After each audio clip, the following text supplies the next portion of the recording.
Say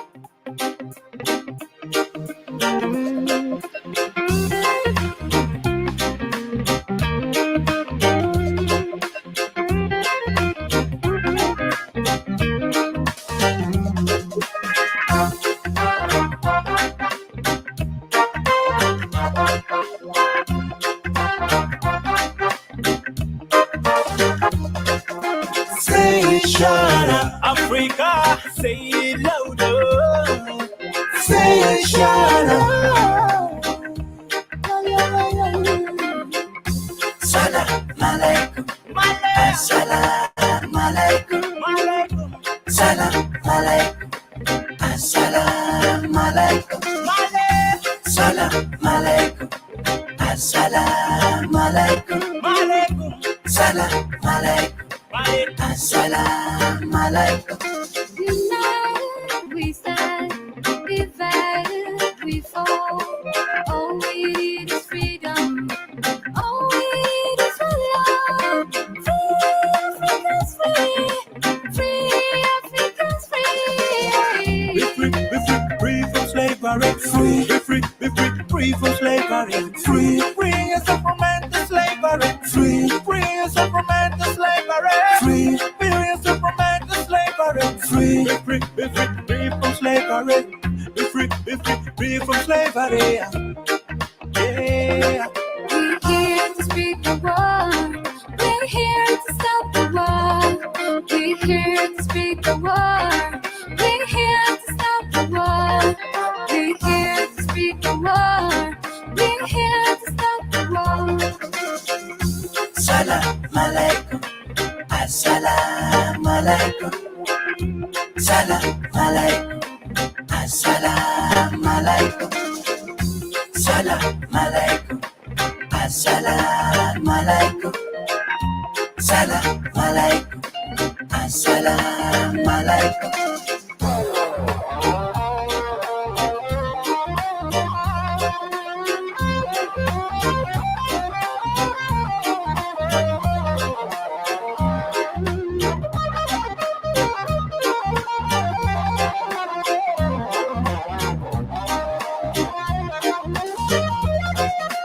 Assalamu alaikum, African one. If you wanna be free, the most simplest one in the world.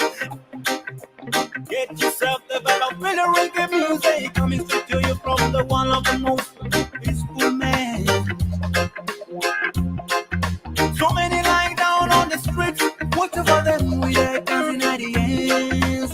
Get yourself the most free time. I preach about freedom. Preach about freedom. We're here to speak the word. We're here to stop the war. We're here to speak the word. We're here to stop the war.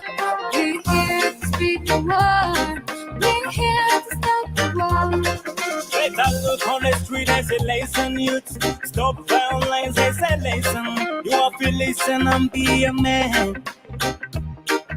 The music we are doing is not a music for fun. We are preaching, hear it loud and clear. Ain't night someday, no slipping it out. Better preach, let the people hear. Better preach, let the blind freedom. The sound of freedom and love. The sound of freedom and love. The sound of freedom and love. The sound of African one love.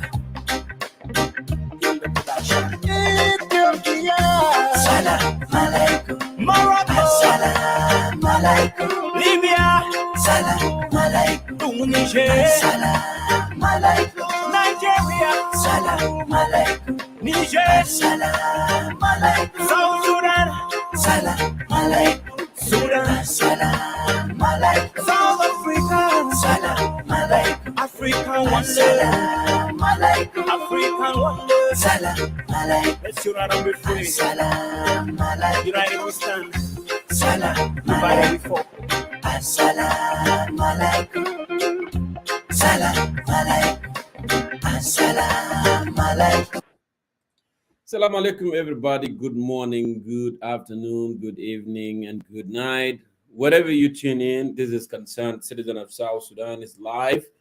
It is Saturday, October 8th, October 7, 2023. We are live today, as you can see below the screen there. We are doing an update on the security situation in Pochalla, town of Pochalla, of the Greater Pibor administrative area.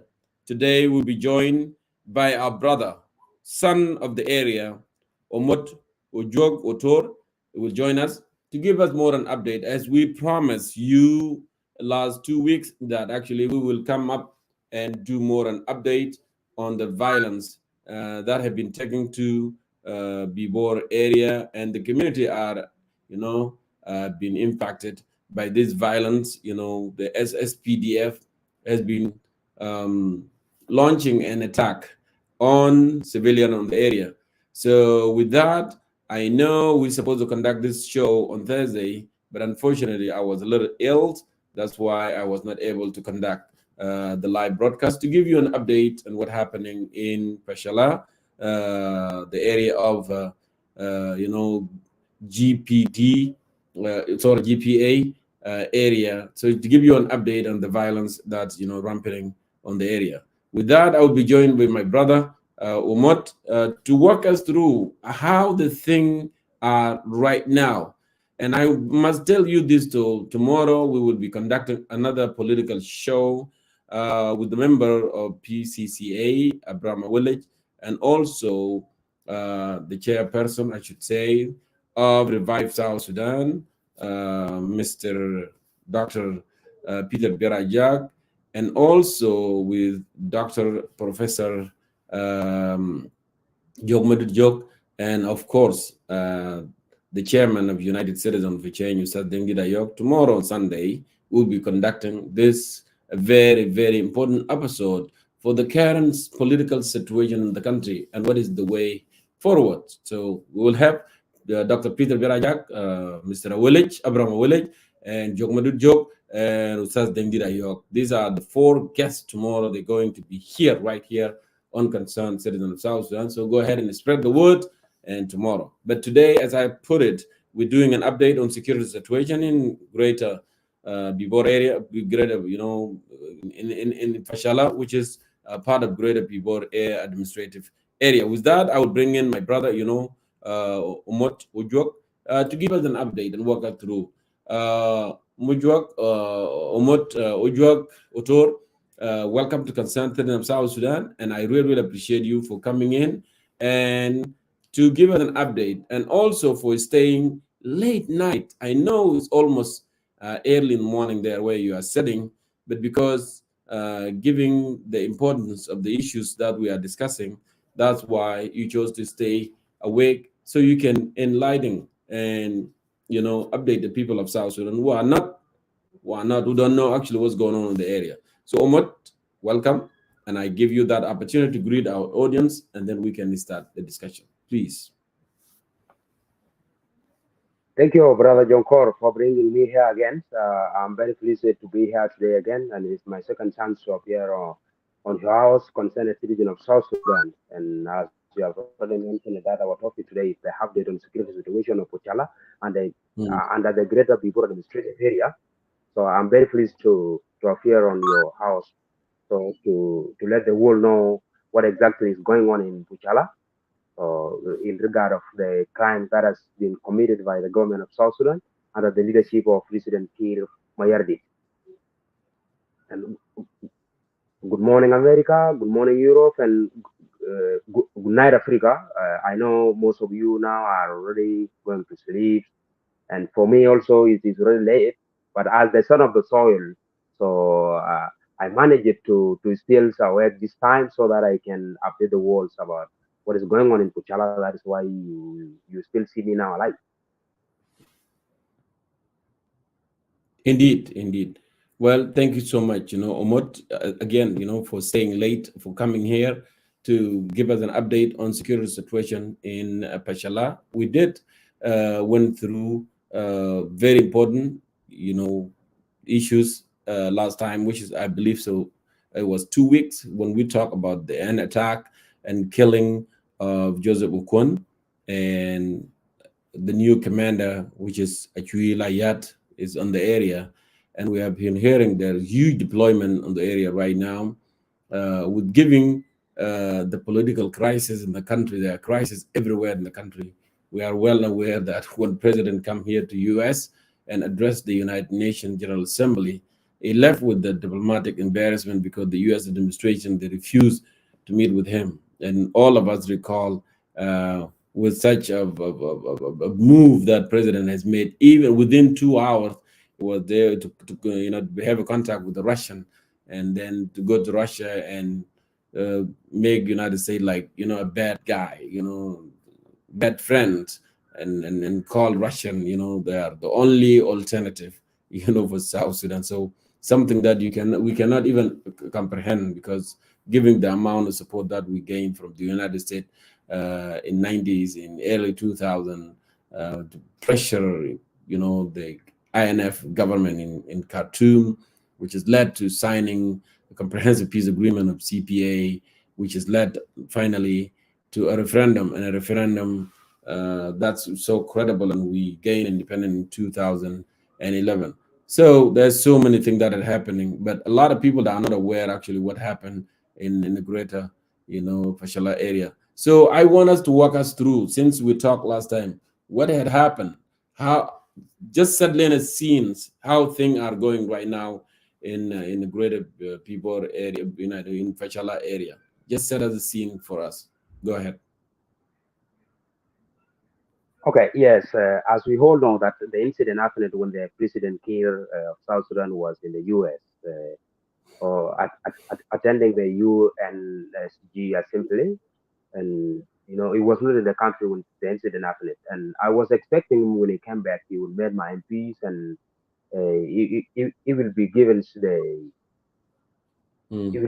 the ideas, like to make the peace prevail in Kuchala. But when he arrived in the country and he was aware of what has happened in Pochalla, I didn't know that he was the one ordered the helicopter to go and bomb the people. But I succeeded, realized that he was the one signed the paper for the helicopter to go and bombard people. Because when he arrived in South Sudan, what he told my people is that, why did you people attack my soldiers and capture the barracks while this wasn't happening? So I realized that Kiir by himself is a failed leader. So by now, as I'm speaking to you now, the situation in Pochalla is still monopole situation. It's still monopole situation, because Kiir by himself has already sent around 20 SSPDFs to reinforce the soldiers who are on the ground without the peace that has settled. He didn't send UNUMIS or whatever for the peace to be in the regions. What he did is that he sent 12 soldiers, and also Murle are coming by foot from Pibor to Pochalla, to reinforce the SSPDF. As I have already mentioned it here in my past interview, that as I spoke to you, Murle were on their way. The rumors is here that they are now on the way coming to Pochalla, because President Kiir has been using them as a tools to destroy the country. As we all know, he has been sending them from Pibor to Nuarlo, from Pibor to Dingapur, from Pibor to Anuak side, trying to destroy the country. So, but we are all these Murle people. Like, if I would term them as his clan militias, if I would term them like this, he has been using them as a clan militias, and he has been using them as a tools to destroy the country.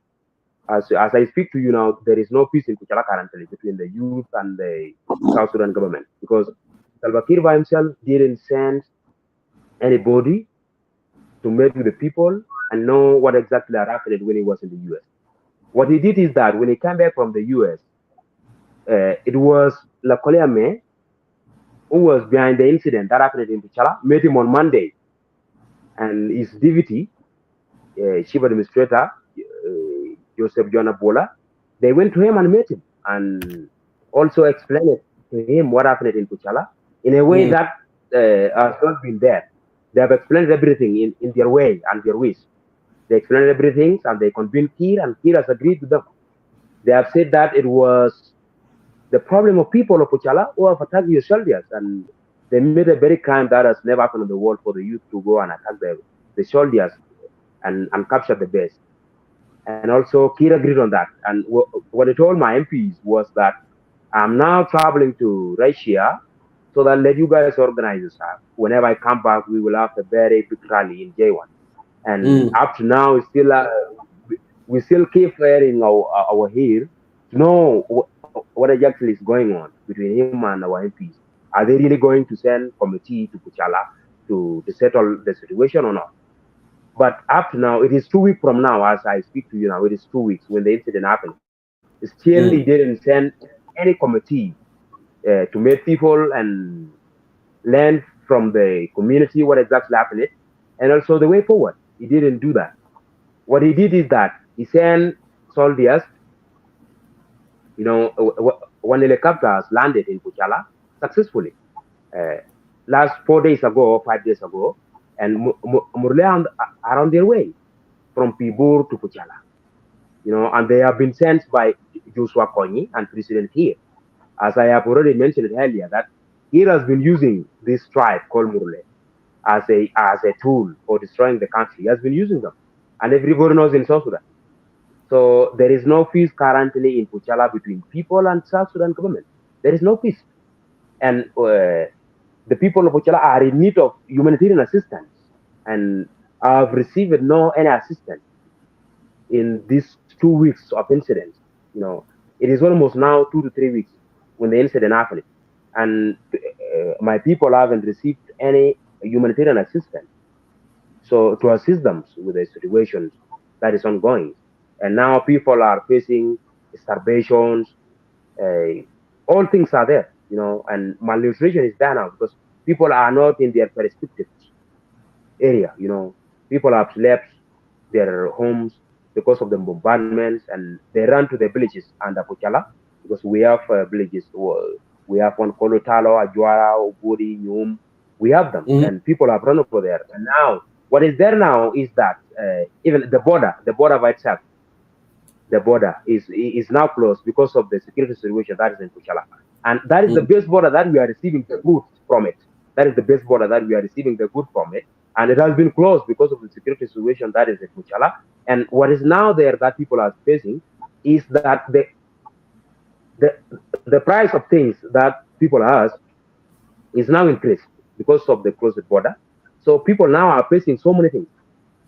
The children are malnourished, and also the foods, the good, whatever, all things are very expensive because of the incident that happened. And Kir didn't manage that, like to camps and see the situations so that the peace come between the South Sudan people, the defense force, and the community, so that people went back to their normal life. This one is not there now.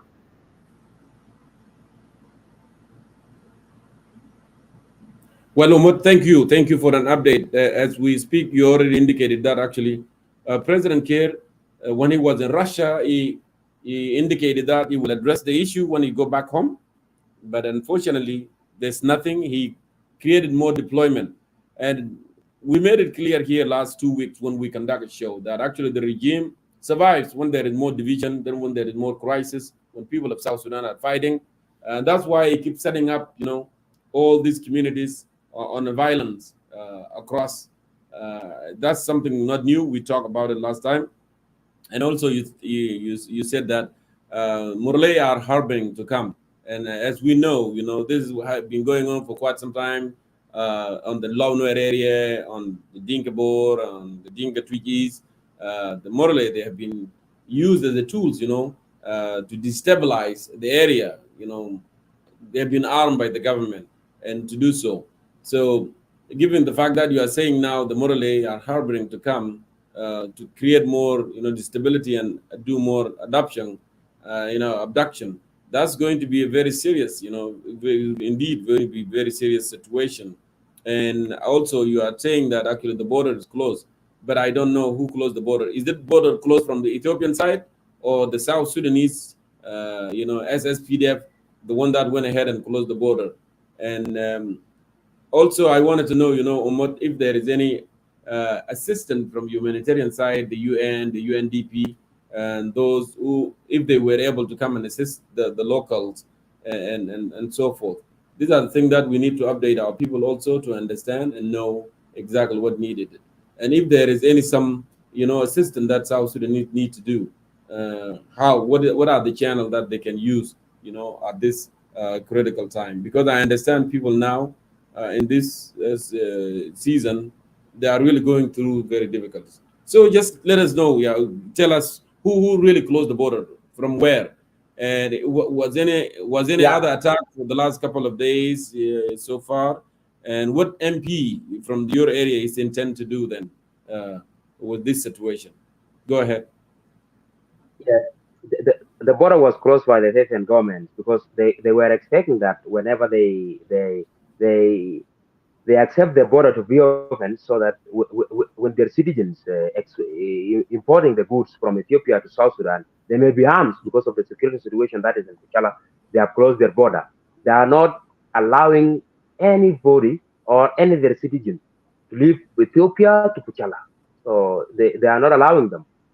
They are the people who close the border by themselves because now South Sudanese are leaving their country for Ethiopia. They are the people who have closed the border once. The two, as I already mentioned it earlier, that people of Puchala are in need of humanitarian assistance. There is no Mm, any humanitarian on the ground now. There is no any humanitarian assistance on the ground. It was last week that UNUMIS went to Puchala. So UNUMIS, they went to Puchala to collect the data of really what happened in Puchala. So they were trying to put the area commander Achula Yat and area our acting commissioner Wetulung together. So mm, as we know, when you fight somebody within 48 hours, you may not be accepted to be put together with the one you fought with. you So that find, yeah. all these two guys, yeah, all these two guys refused so to be put at once so that they talk. So and everyone was asked in his side. Achul was asked and Oweti was asked. So that it was last week, and they also went back. Second, it was Red Cross who went there and took the soldiers who were wounded when the incident erupted out, and they took them. They took them to Juba teaching hospital, and since UNIMIS came then, they didn't come back now. They just went on the ground and collect the data and they went back to Juba. And up to now, people are in need of humanitarian assistance, but there is Mm. no any single humanitarian assistance on the ground. So assisting people or helping people with the plastic sheets, all this kind of whatever that are needed in this current situation. And now people have have very serious problems, as I have mentioned earlier, that people are still in a monopoly situation. And the MPs in Juba who tried to meet here, telling him what exactly happened when he was in UK, where the MPs at national level by themselves, they, Mm. you know, here arrived in Juba on Sunday. And on Monday, it was Lakoleame, the chief administrative of Greater People Administrative Area, and his deputy, who met Kirali in the morning before everybody. They met him and they told him, and what they did, which is very amazing to me, is that they were assured Kir of, nominated him as a flag bearer for the upcoming election, and they left out the security situation that happened in Kushala. What they told Kir is that now we we are standing with you and we will stand with you in the upcoming election, and everybody under us will vote for you. That is what they have told Kir, and Kir was very happy for that. And they forgot to talk about the security issue that is in Puchala. And what Lakola may say was that now there was something that happened between the soldiers and the Puchala youth when he was in UK, no, when he was in New York. And I'm very Mm. quite sure that I'm going to settle this. How did he going to settle this while we are no longer under his administration?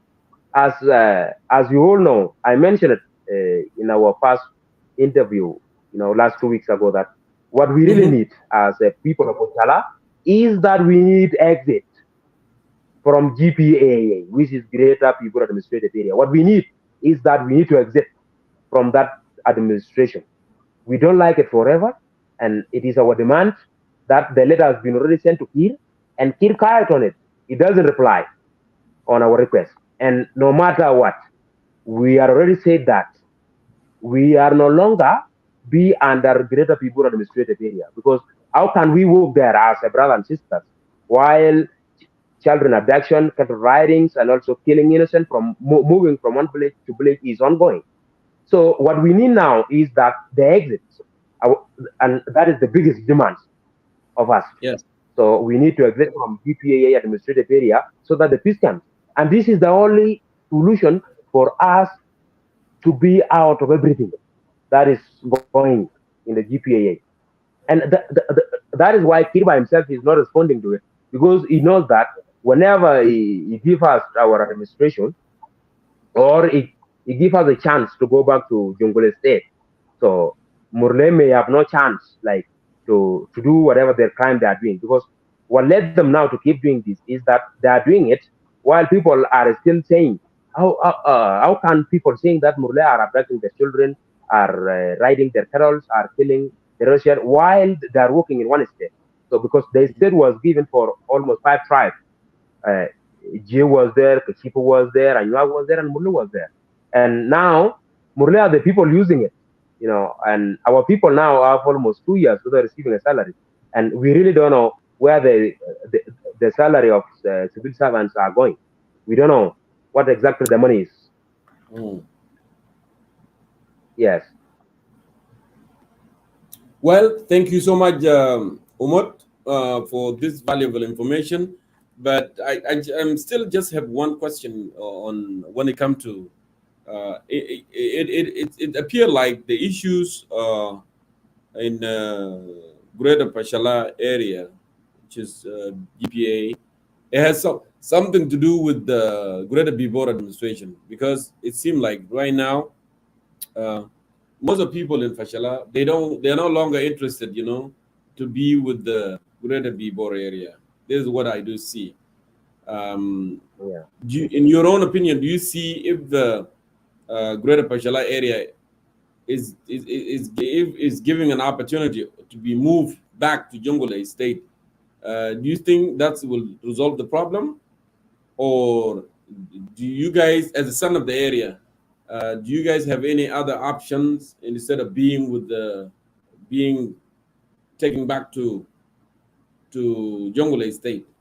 Or my question actually should be: is it going to resolve the problem? Is it going to stop? Because we have seen now Jongle as a state that is still getting an attack from Murale, because we always blame the government, because the government is supposed to stabilize the region, because they are the one that are responsible for security, but they are not able, to stabilize.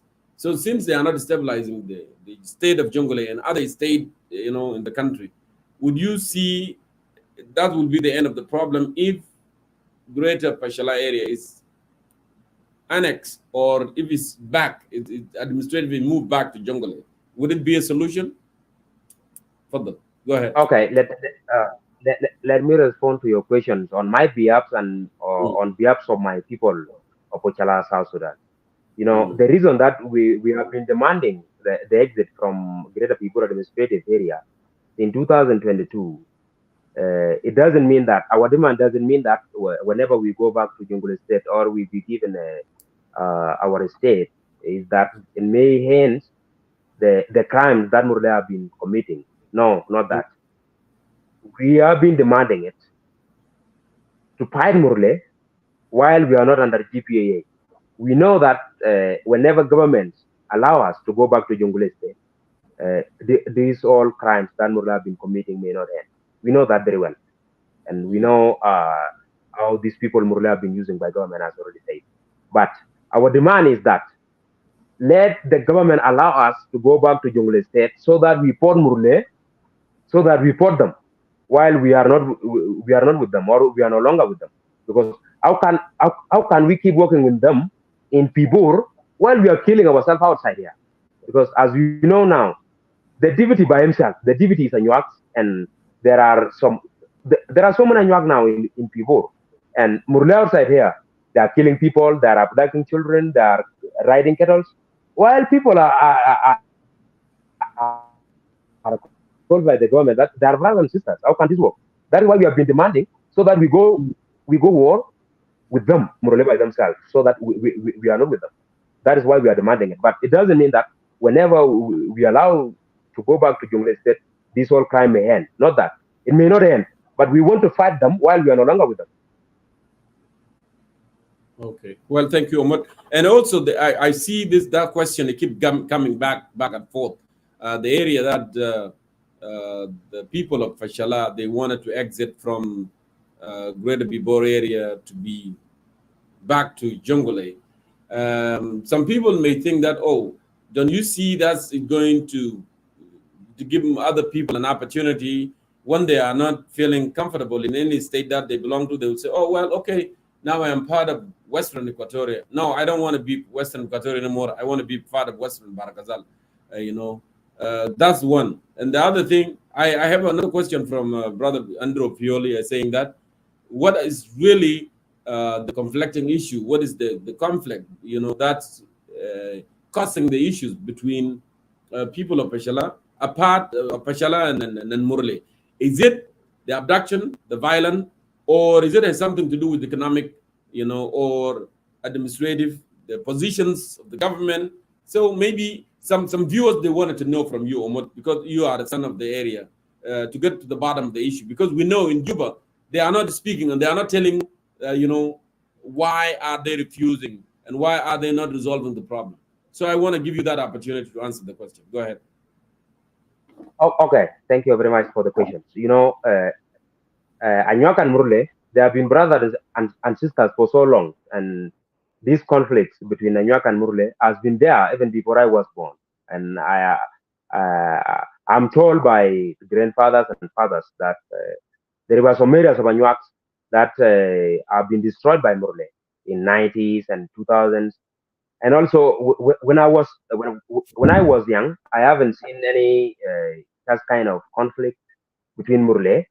So apart from what happened in 2016, when I was in Juba by myself, I was in Juba in 2016, and it was the video Yao who was removed by President Kiir and replaced by Baba Medan.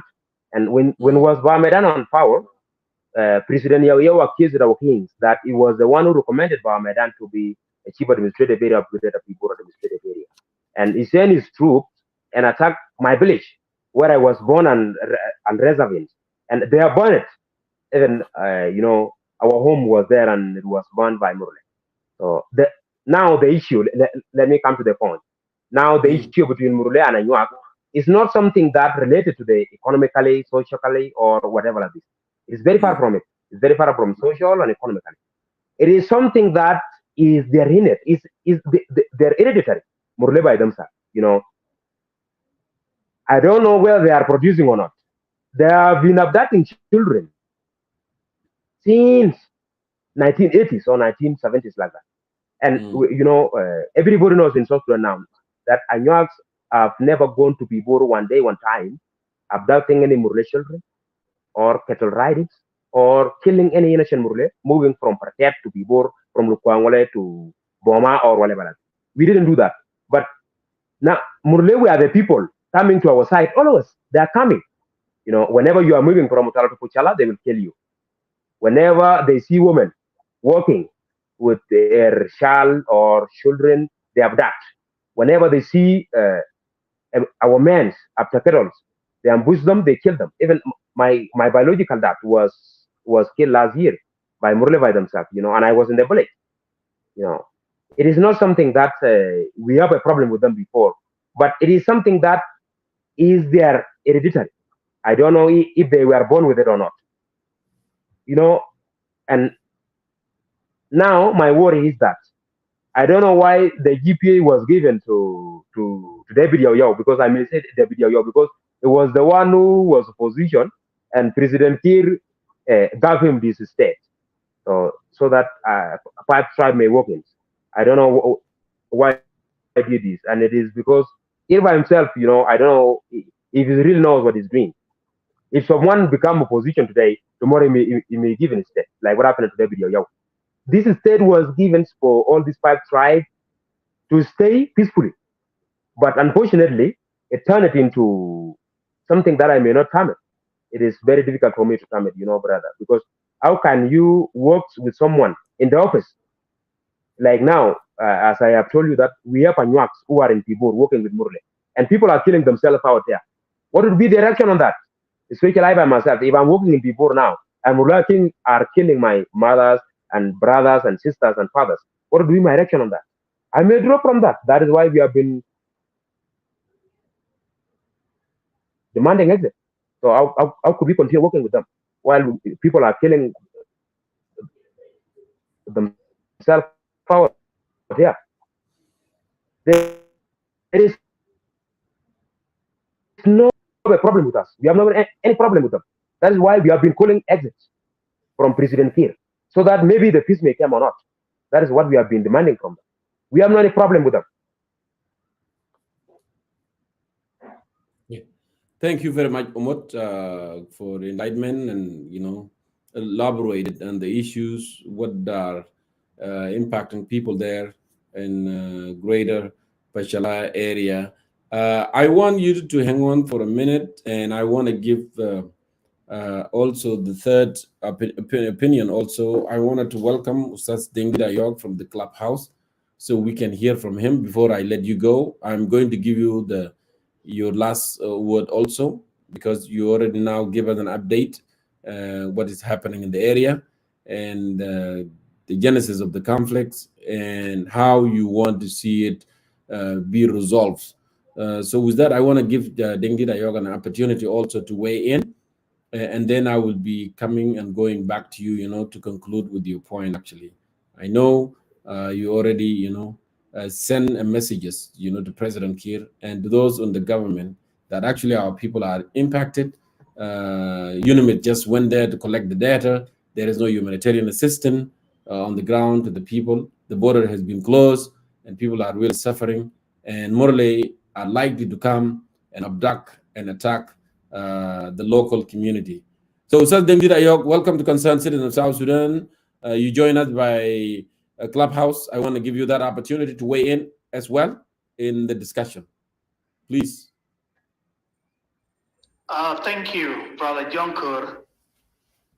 I greet your guest in the studio, Mr. Omot, and we are glad that he's back for the second time to give our people updates on the security situation in Pochalla County of Greater Pibor administrative area, because we are all aware that on the 16th and the 17th of last month, there had been clashes between the youth and the government troops, South Sudan People's Defense Forces, and that one led to deaths of innocent people and caused insecurity and displacement of the people in the area to the neighboring country of Ethiopia. I agree with whatever Brother Omwad said, and that is the truth. What he said is the actual situation on the ground. And ever since the clashes happened between the civilian and the SSPDF, we have been monitoring and following closely what is happening in the area. So, Brother Jonkor, I would like to speak frankly. Yes.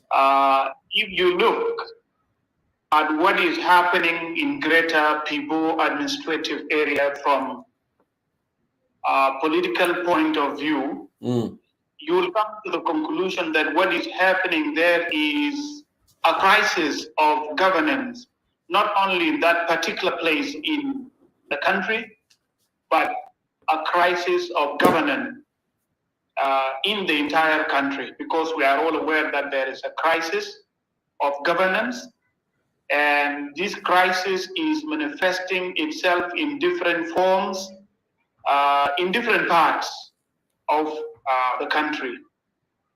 Because we are all aware that Greater Pibor administrative area was part of Jonglei state, but after the rebellion in 2010, after the general election, Yao Yao became a rebel alongside George Yathor, late George Yathor, and also late Peter Gadet.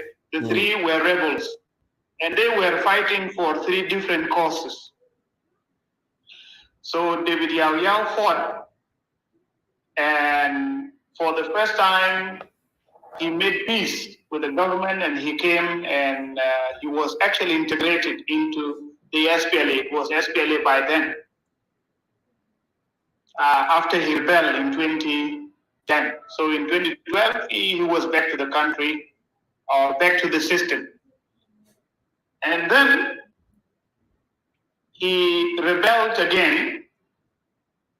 And when the government started to negotiate with his government, that is called South Sudan Democratic Movement, known as Cobra Faction, Yao Yao actually, during the negotiation, presented a demand to the government of the Republic of South Sudan that they want an independent administrative area for the people in the area. And this was based on the fact that the people in the area are marginalized, and therefore he wanted a state for them. County. You will remember that. Yeah. Yeah, administrative area. Yes. Yeah, the reason being marginalizations of the local people, because they are not able to find their share in the national cake. And therefore, he came up with the idea of having an administrative area so that they can run their own affairs locally. The idea was accepted by the government. And you will remember that it was the retired bishop, Paredi Taban, that was leading the negotiations the side of the government of the Republic of South Sudan. And then later on, Akodilwala Red came to be the special envoy of the president, and he led the negotiations with David Yao Yao until the peace agreement was signed and the demand of David Yao Yao was guaranteed by the government of South Sudan. And so they had administrative area. This one was opposed, of course, by so many intellectuals from Jonglei at that time. Many people did not accept the idea of a separate state for the people of Morle, for the Anuak, for the Jie, for the Kashipo, and for other people that are in that area. It was rejected, but President Kiir accepted to give them that administrative area. Now, after the administrative area was established, you can now understand that there is now a political dispensation in that area, a small political dispensation. And of course, David Yao Yao was supported in his demand by the local people. You will remember people like late, what is his name? Sultan Konyi. They were actually supporting the idea of administrative area. It was not only the late Sultan Konyi, but other intellectuals from the Morle community actually supported this. So it was like a popular demand in the area, and that's why the government of the Republic of South Sudan accepted to give them the administrative area. And after the establishment of the administrative area, Yao Yao became the first chief administrator, as our brother said it minutes ago. And later on, he was replaced by Baba Medan Konyi. And from there, problems started to happen. In that small administrative area, the Morle people seemed to be the majority. And so they became dominant. You see, this is a crisis of government now. They became dominant in that small administrative area, and this one generated a lot of complaints, or caused a lot of complaints by other people within that administrative area. The first of these people are the Anuak. The Anuak people were complaining that they are not well represented. They are not represented in that administrative area. They are marginalized. And some politician in that administrative area started to subjugate the people of Anuak, to repress them. And so they created what we can call communal violence between the Anuak people and the Murle. So fighting was involved, abductions of children and women was involved, plus the political marginalization. And this is not a case only in that small administrative area. It is a case in the entire country. Correct. And that's why I started by saying that what is happening in Greater Pibor administrative area is part of the crisis of governance that the entire country is suffering from. And so there have always been conflicts between the Anuak community and the Morle community. I did not hear any story about the rest, Sajer or the Kashipo and others. It seemed they are silent, but these two communities are the one actually that are in confrontation, whether politically or in terms of violence, communal violence between the two communities. And because violence was repeated, had been repeatedly happening between the Morle and the Anuak, plus the political marginalization the Anuak people are suffering from in that small administrative area, they wrote a letter last year. The letter was sent to the office of the President of the Republic in March 2022. And the content of the letter was that they were asking the President to give them their own administrative area because they are breaking away now. They want to break away from Greater Pibor administrative area on two bases, violence and political marginalization. That's what we should understand. And I have a letter with me written by the youth of Anuak community on the 29th of September, and the letter was addressed to General Demwall, the current chief defense of South Sudan People's Defense Forces. I will come to that shortly. Okay. So this is like how we can understand the problem within Greater Pibor administrative area. Now you have two things: political marginalizations and violence, which resulted into the Anuak people ending up frustrated and asking the president to give them their own administrative area, and that's what means that they are breaking away from Greater Pibor administrative area. Some of them even voice out concern that they want to go back to the former Jonglei state, and some of them said, no, we should have our own administrative area. Finally, they all agreed that they should have their own administrative area. And this is the stage where they are right now as we speak. So you can see that it is a crisis of governance that the whole country is suffering from, and it is now being manifested in that small area. All right. Now, the President of the Republic received their letter and he read it, but he kept quiet.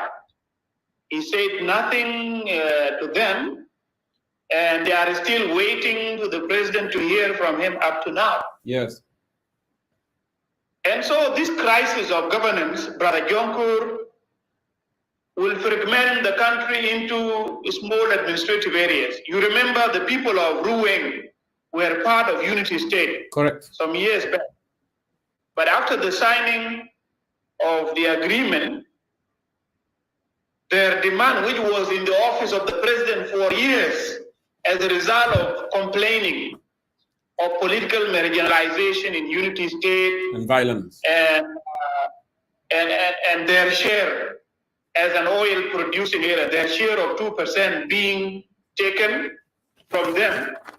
They complained a lot, and they wrote a letter to the President of the Republic. And so after the establishment of the current government in February 2020, they emerged as an administrative area. And that administrative area of Greater Pibor came as a result of an agreement between David Yawyao and the government. That's why we have 3 administrative areas right now. And it is not only from these 3 states.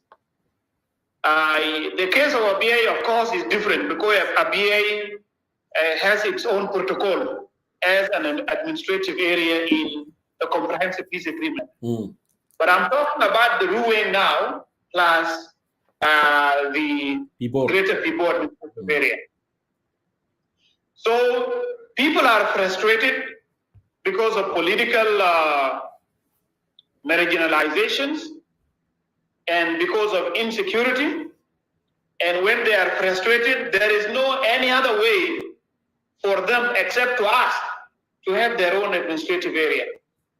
And so if this governance crisis continue for a long time in the country, every single group or every single ethnic group would end up asking for their own administrative area. And this is not going to be okay in the long run. When I say this, I don't mean to deny the Anuak people their right in asking for their own administrative area. But I'm talking about the country in its entirety, that if we all ask for our own administrative areas, the country would end up divided into 30 or 40 or 50 or even 100 administrative areas. Correct. So this is the point I'm making here. But the reason behind the demand by the Anuak community to have their own administrative area are objectives. The reasons are objectives.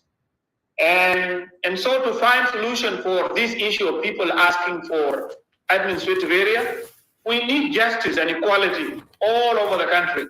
This is what the problem of injustice, marginalization, violence. We need rule of law to be applied in the country so that when there is this community fighting with that community, law can be applied in order to what? To stop the violence that is happening between this community and that community. And so the community of Morley and the community of Anuak have been fighting, and the government have been silent all this time. As like what is happening now, the community of Abia and the community of Twitch are fighting, and the government is silent. They don't want to do anything to stop that one.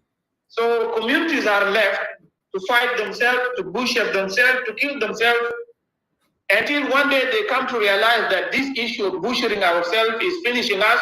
Then they would come back to their reasons and start to sit down in order to have a dialogue and end their problems. This is the sad situation we are in the Republic of South Sudan. Now, let me come back to the letter which was addressed to General Demwal on the 29th of September 2022. This one was written by the Anuak youth to Demwal in his capacity as the Chief of Defense of SSPDF forces. And I'm going to read some part of it. I will not read it all because the letter is long and it is big. This is what they said. Pochalla Youth Association, date 29, 2023, to Lieutenant General Deng Wal, Chief of Defense Forces, South Sudan People's Defense Forces, SSPDF Bilfam. Reference the genesis of Pochalla fighting, targeting and killing of Anuak leaders. And so the letter begins by saying, Dear General and the delegates, it is very long, but I'm going to read only parts of the letter. It says, after a long introduction, they said the following. They said, you may recall that the Anuak community in Pochalla publicly expressed its disappointment with the Greater Pibor leadership over the atrocious acts of the Morley community with whom they share one administrative area.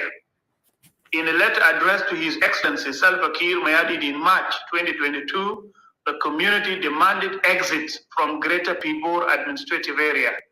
And the reasons were clear, including but not limited to rampant killings of innocent people, abduction of children, marginalization in political and economic field, with Morley claiming the biggest share of the case, corruptions and mismanagement of resources and land encroachment. So you can see that there are a lot of issues involved here. They are talking about killings of innocent people as number one. They are talking about abduction of children as number two. They are talking about centralization in politics and economy as number three. And then they are talking about domination as number four. And they are talking about corruption and mismanagement of resources as number five. And finally, number six, they are talking about land encroachment. So there are issues of land between the Anuak community and the Murle community. So issues of land are also involved. So we have issues of land crisis, and I think we talked about this issue last month, Brother Jonko. I guess you remember that one well. I do. We even issued a press release on the solution to the issue of land crisis in Juba or in Central Equatorial State in general.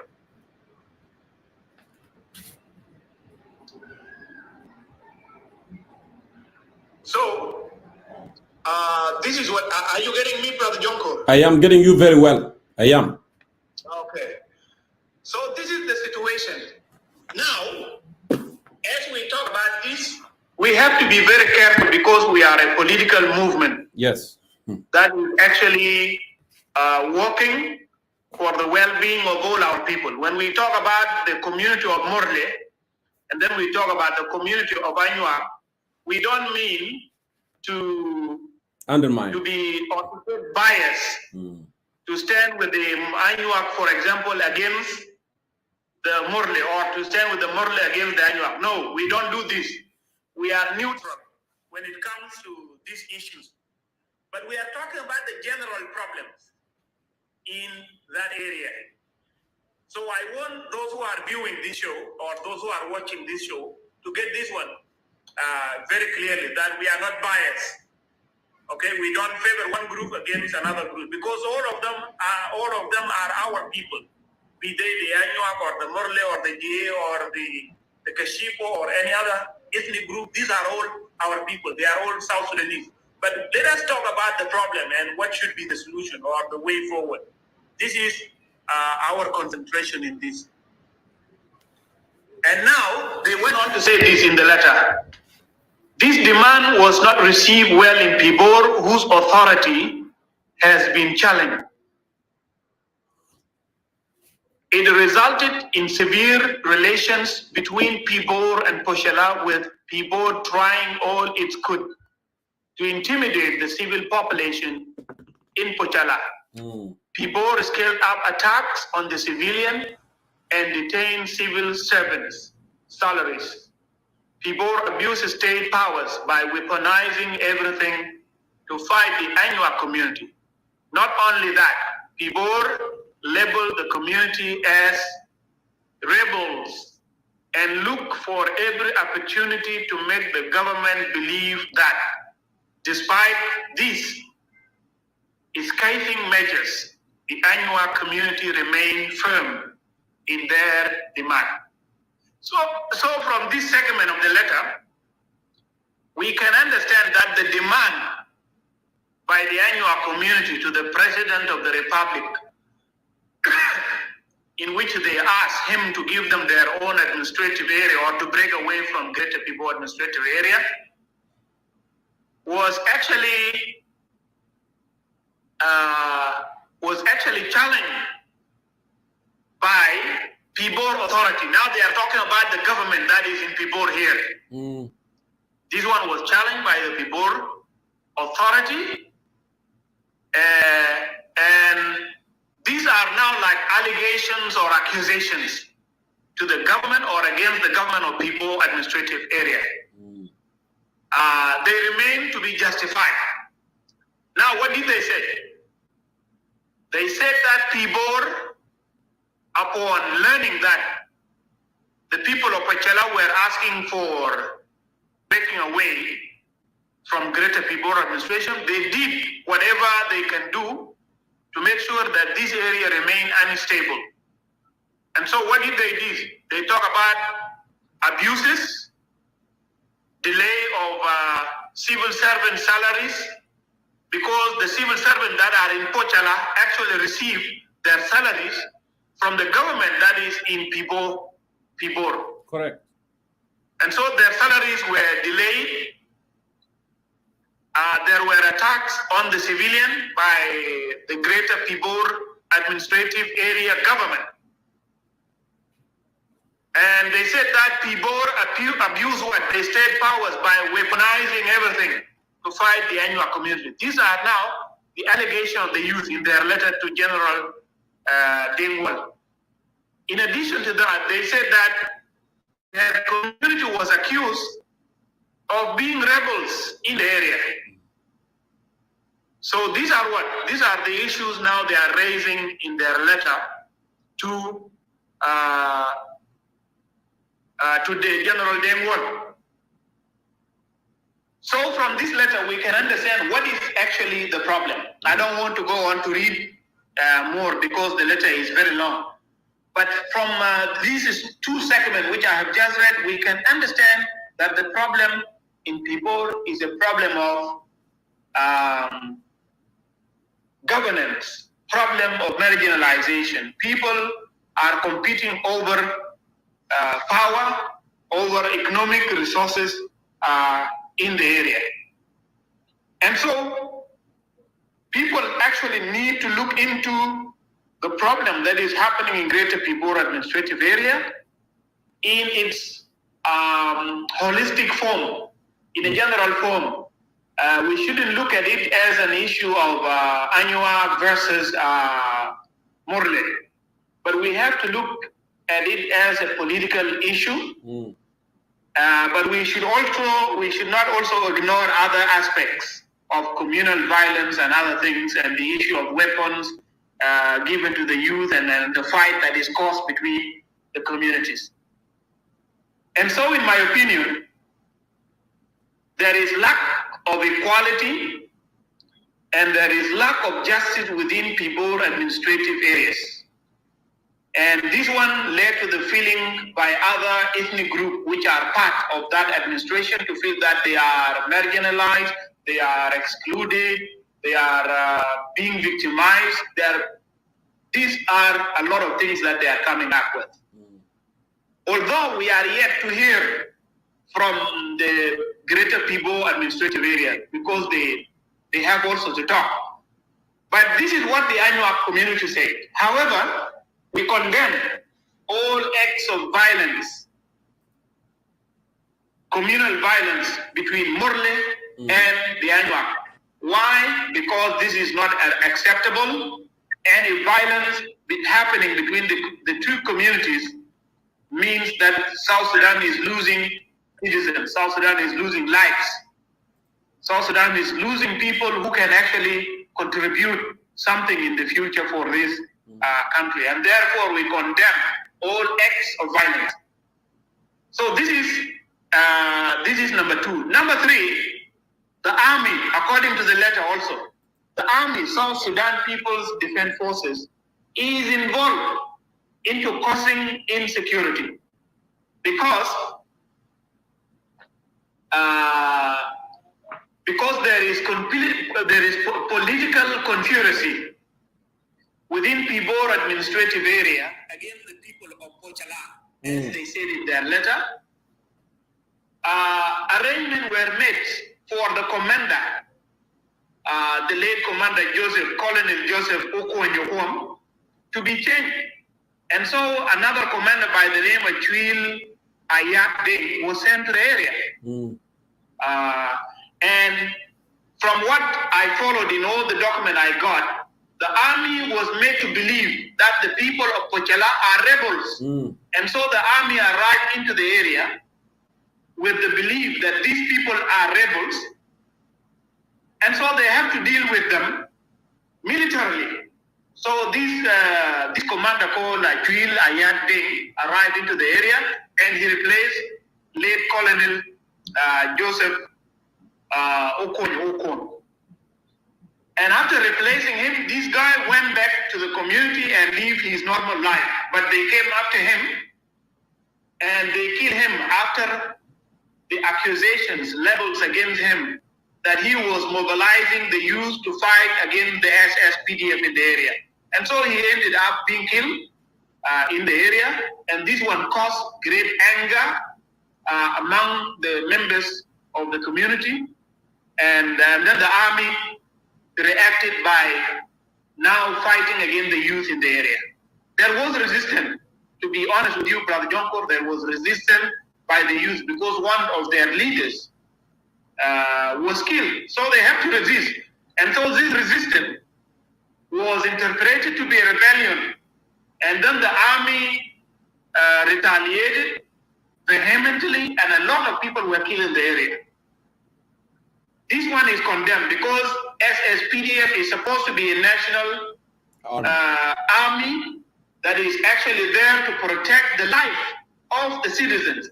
But it is now the SSPDF turning against the very citizens that it is supposed to protect, turning against them and killing them in hundreds. This is to be condemned in the strongest possible terms, and it has to come to an end. And so the army ended up with the belief that these people are rebels, and therefore, if they are rebels, we have to deal with them. So this is the genesis of the problem, Brother Jonkor. And Pibor, the government of Pibor is accused of having made the SSPDF believe that these people are rebels as a result of the political rivalry that is between the Anuak intellectuals and the Morley intellectual with regard to the issues of governance in Greater Pibor administrative area.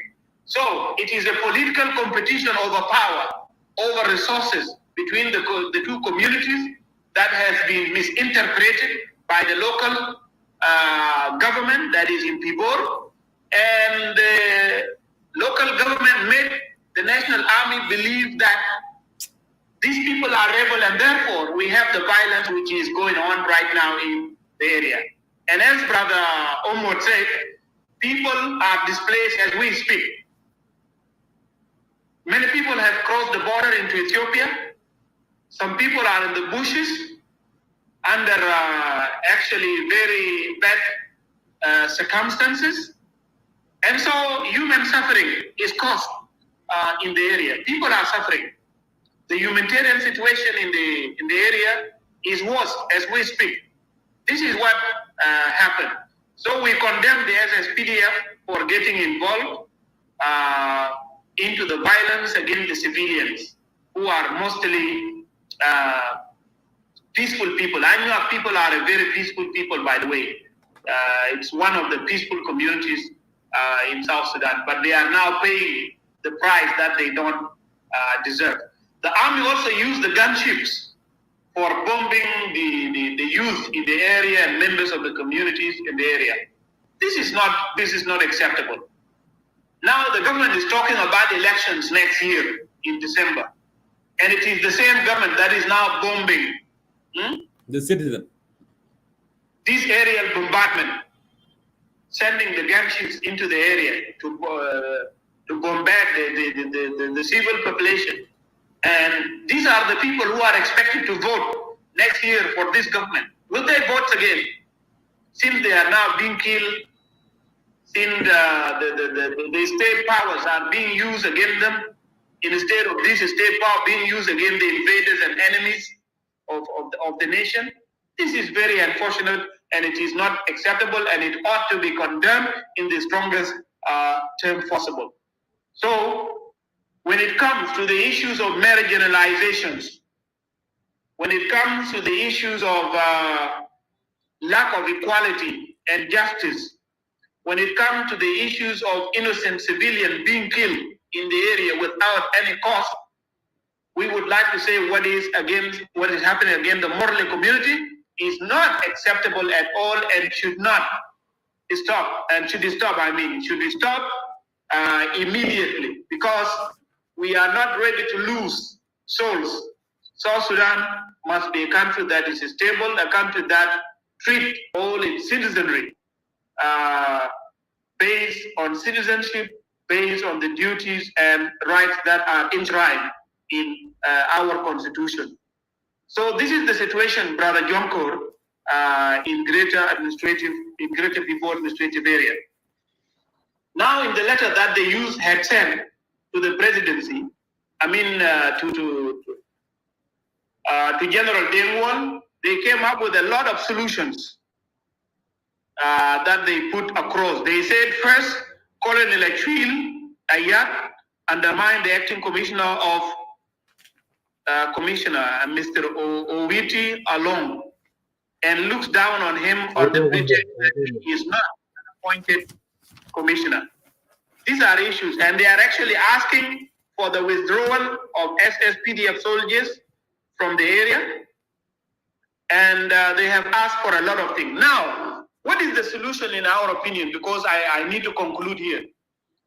What should be the solution? The solution is that the army should stop the ongoing violence. Whether this is aerial bombardment, it has to stop. Whether it is a confrontation by land, it has to stop. The government also needs to form a committee to investigate the causes of this violence, and those who would be found to have been implicated in this violence as government officials, because it is clear that government officials are involved in this. Those who would be found involved must be brought to book. If the government is really serious, the people of South Sudan have a right to know what is actually happening in that area. And we need peace in the area so that the civil population that is now displaced can come back to the area and stay peacefully in their own places. So this is what we can say, Brother Jonkor. I would leave Brother Omar to continue to say his final remarks. Thank you. Yeah, thank you, Sas Dengdira York, for very valuable information and setting to that. And I welcome also a brother Diro Omot on the studio, though his video is not clear. I don't know, is he still on or just somehow, because I don't see him, maybe you need to connect this device. Very well. Thank you, Sas Dengdit. You know what? In fact, you point out a very important, issues, and the issues that happening in Greater Pochalla is a lot of South Sudanese are facing everywhere. And again, I saw Ustaz Kuj Majok, he put a comment up here that actually people need to learn how to live together. And the issue of domination, it's happening everywhere. And the only solution is to learn how to live together. That's his message there, And also, South UN has put here also there are many areas now are complaining of marginalization that are looking for their own administrative areas. Okay, looking for their own administrative area. That's why imperative, this government shouldn't last long. The system, otherwise, we are to have more, pragmatic country. This is not acceptable. Indeed, I agree with you, and I agree with Sas Kuj Majok as well in that regard. But let's go back to one thing that we have been campaigning and talking about here. And yes, Dengdida said, justice anywhere, justice everywhere. Justice, denied is justice delayed, justice denied. We know all these things. For the idea is that actually there is no justice in the country. There is marginalization everywhere. Actually will impact citizens everywhere across the board. And we can see the result, not only in Pochalla area. We have seen that in Western Equatoria. We have seen that in Ruweng, we've seen that in Jongole, everywhere in the country. Issues of injustice. And that actually will be the only solution for all these problems. Because people are going to demand, yes, today, if somebody rebelled and said, hey, I need this for my people. And then all of a sudden now we're giving Yahya because Yahya was powerful, he was challenging SSPDF at that time. And then the government felt like, you know what, it's putting a lot of burden on us, but why not giving them this administrative area that they're demanding? And now Yahya go there and created injustice within the area that actually, you've forgotten that actually that area is a composed of many communities, as you mentioned, Ustaz Deng did. And now he started focusing on his own community. And I have nothing against the Morale, by the way. Yeah, we are talking about the, in general, the issues here. Okay. And now the issues of injustice appear again. So to knock it down or to have really a viable state that we all join the equal and opportunity and justice everywhere, it requires from the top up, from the top up to have justice within, started from J1. But if J1 is unjust, and then, injustice is going to be anywhere. And that's why we are fighting. That's why we are fighting, because this thing is not going to stop. We are fighting a non-violent fight. Okay? This is the message that we need, our people to understand. Because the system of a dictator, kleptocrats that's available in Juba is not allowing this to happen. And we people of South Sudan, we must, hold them accountable for what they do. Because this one is going to continue unless thugs and engineers of corruption and injustice in J1 have to be gone. Because I know Deng Yoga has spoken, even this is the same government. If he created a committee, it's not going to do anything. How many times have they created committees? They created committees for issues of ABA and Tweet Mayari. They created committee in, administrative area in Ruweng. They created committees everywhere, even in Western Equatorial, Central Equatorial. They created committees everywhere, but they are not going to resolve anything, because actually they are not willing. This regime is survived when there is more division. Today there is an issue in Nanyuag land. Tomorrow there is an issue in Ruweng. But after there is the issue in Warab, in Eastern Equatorial and all these things. This is how Mr. Mayadit survived. He survived when there is a division in the country. And actually, honestly, he has failed, and we have said that clearly, that he has failed. He cannot, unite people of South Sudan. He cannot take the country to the next level. He will not. He hasn't done it since 2005. Okay, for 18 years, there is no reason for people of South Sudan to have a faith, in this government. There is no reason to have a faith that they will achieve anything. They will not, They can even, hang themselves. They can even put the rope on their neck. And we have seen it. Finally, what he has done here, the diplomatic embarrassment. And what he has done it when he came to New York and went to Russia, the statement that he has made. We have seen that. You know what? There is a say, until the lion learn how to write, every historian will glorify the hunters. I keep saying that all the time. Until we, the people of South Sudan, we, the people that actually walked 3 months to go to Bill Farm, not too long ago, 21 years ago, and collectively fought the common enemy, oppressors, okay? Until we come to that census and said, oh, this is the enemy is in J1, the one that introduced grand corruption, mismanagement, war, lack of services is in J1. We don't have any enemy. Anuak is not an enemy. Murle is not an enemy. Jinka are not an enemy. Balanda are not an enemy. Yulu, and you call them, all the tribes of South Sudan, they are not enemy. But the one that's sitting in J1 is the one that causing all the division, causing all this a problem, so they can remain in the power. That's the real enemy. That's the real enemy. Until then, until we all, the people of South Sudan, realize that, and then we find a way to deal with that enemy, and then we'll be able to be living peacefully, and this country will be able to flourish and have an opportunity for every child in South Sudan. But with him, with that man with the black hat, we will not see the light at the end of the tunnel. I'm telling you, my brothers and sisters, and we have observed and we have seen it, And that's why we persisted and resisted this. And we will continue to take this fight because they are the reason we are backward.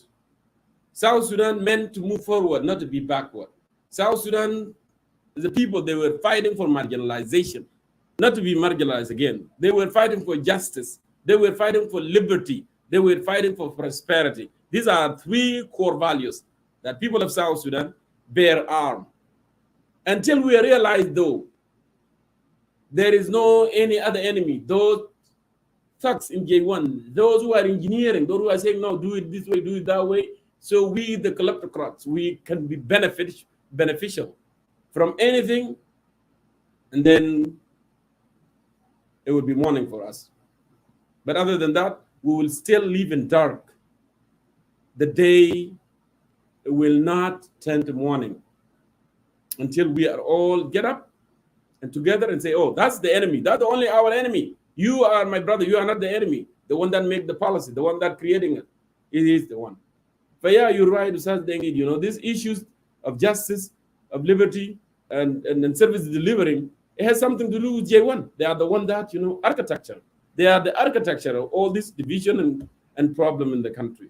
And so the solution will be for them to go and have people who have a heart for the people and have leaders who have heart for the people of South Sudan. So Anyuak doesn't have to suffer.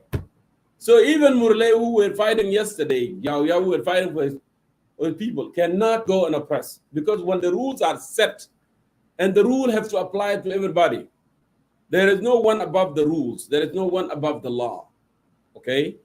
And when the rules are set there in J1, the same applying J1 should be applying Pibor, in Pochalla, in Malakal, in Wa, in Awil, in Demziber, okay, in Meridi. This is how it's supposed to be.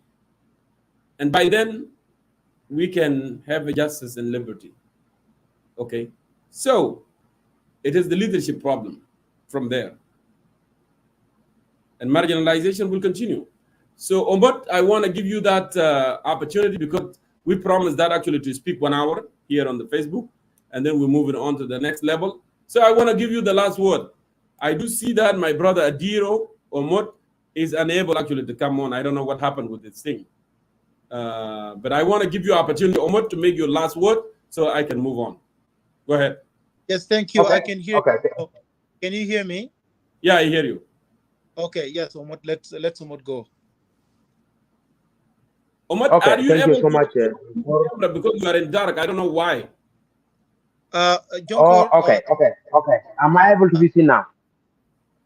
Yes. No, I'm asking him Adiro. Yes. Is, I don't know if I said the name wrong. Forgive me if I pronounce your name wrongly. No, you said it right, brother Junkor. You know me. I'm out of the province, so I'm in a place where I don't have enough. I don't have a good internet here. That's why you cannot see my picture. If you could allow me just to speak without. Go ahead. That would be go ahead. No problem. Okay, so let's just give him his last word, and then I'll actually speak. Okay, that's fair enough. Omot, go ahead. Your last word. Okay. Thank you so much for the second chance that you have given me. And I would like to thank Oshas Dengit for his elaborations on the issues that has been circulating between Nenuak and Murle. And I want to reinforce his statement in regard of 3 issues. 1, political marginalization, civil servantry, and election. You know, the issue between we, the Nenuak and Murle, is not basically related to the political marginalization, because we all know very well that whenever there is a failure leadership, there is a marginalization, and people really don't understand very well the word say majority rule and majority, you know, with them. But you know, the issue between us now is that the violence is the biggest issue between Nanyuak and Murle. This is the biggest issue that we have been demanding our exit from GPAA. So it is not something that is related to political marginalization. And we have known the government of Kir has no color. It is something that I may not describe it. It has no color, if it is red or white or whatever. Because if it has a color, how can the salaries for a county should be used by one person for almost 2 years without a question from president by himself? If the government has a color, the government has no color. The government of South Sudan under President Kiir, an old man in a hat, said by William Ruto. So it has no color. And my last word now to all South Sudanese is that we need to stand together as a South Sudanese, regardless of minority, regardless of tribalisms, regardless of whoever you are, because we know who is who who is now use the rituals of South Sudan, and we are the seed of tomorrow who are now suffering under the leadership. What we need now is that we stand together, we force them out, so that the peace and the government that we need, the government that the millions martyrs sacrifice themselves for, can and also prevail in South Sudan. That is what we all need as a South Sudanese. And I also want to put my thought on the issue, the one issue that has been raised up by Usai Dengi, that we are not against Anyuag, we are not against Murle, we are not against who and who. You know, even I by myself, I know I'm Anyuag by tribe, but as a human rights activist, I have no side. Even though I am Anyuag, I'm not against Murle, but I am against their inhuman act. You know, I'm against their crimes that they have been committing. Even now, if government send me now to go and if the government send me now for dialogue between Anyuag and Murle, I may go. Why should I not go? Because I need peace to be in the country. I may go, but the problem with Murle that will let me not to go is that they are not people for the peace, but they are people for the war. Because the problem now is with Kiir, because he has been using them as a tools to destroy the country or to destabilize the government. But they don't know by themselves, Murle, that there is no permanent friends to President Kiir. Even there were some people who have been supporting Kiir in his government. But where are they now? They are out of the country. They will see tomorrow when the leader that all South Sudanese need came to power. Murle by themselves will realize that what they have been doing is very far from the law. They will realize because they don't know what they really know now. Example, when they come to our people and kill the innocent people, what is the benefit? And what will they gain from the mass killing that they come for? They will get nothing. And some of them have no any problem with us.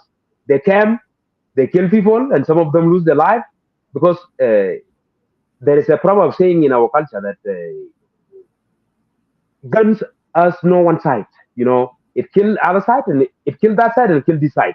So when they come now, they will not come and the victory is theirs, but the victory is to everyone. You know, the victory is ours, the victory is theirs. So maybe some of them don't know who Anyuag are. They don't know us, but they will come to see who Anyuag is and kill them. But they will benefit zero. They are getting nothing. But Kiir has been using them so that they lose their life and they are not getting anything. So now my point here is that this is my point now. So is that also Sudanese? This is the time for us to come together to sign and force all those dictators out. We need to force them out, especially Kiir by himself. We need to force him out because we know now. If he say now it is a political marginalization, maybe the chance may be given to Anyuag. Let's say the Siba administrative area is now given to Anyuag. All this crime is still ongoing. Children abduction, cattle ridings, killing innocent children or women, men from village to village may still ongoing because it is something that they have been born with. They have been born with all these crimes. But what we really need is that if we get a president who is active, who know what is really need to be done for the people, so that Murle must stop all these things.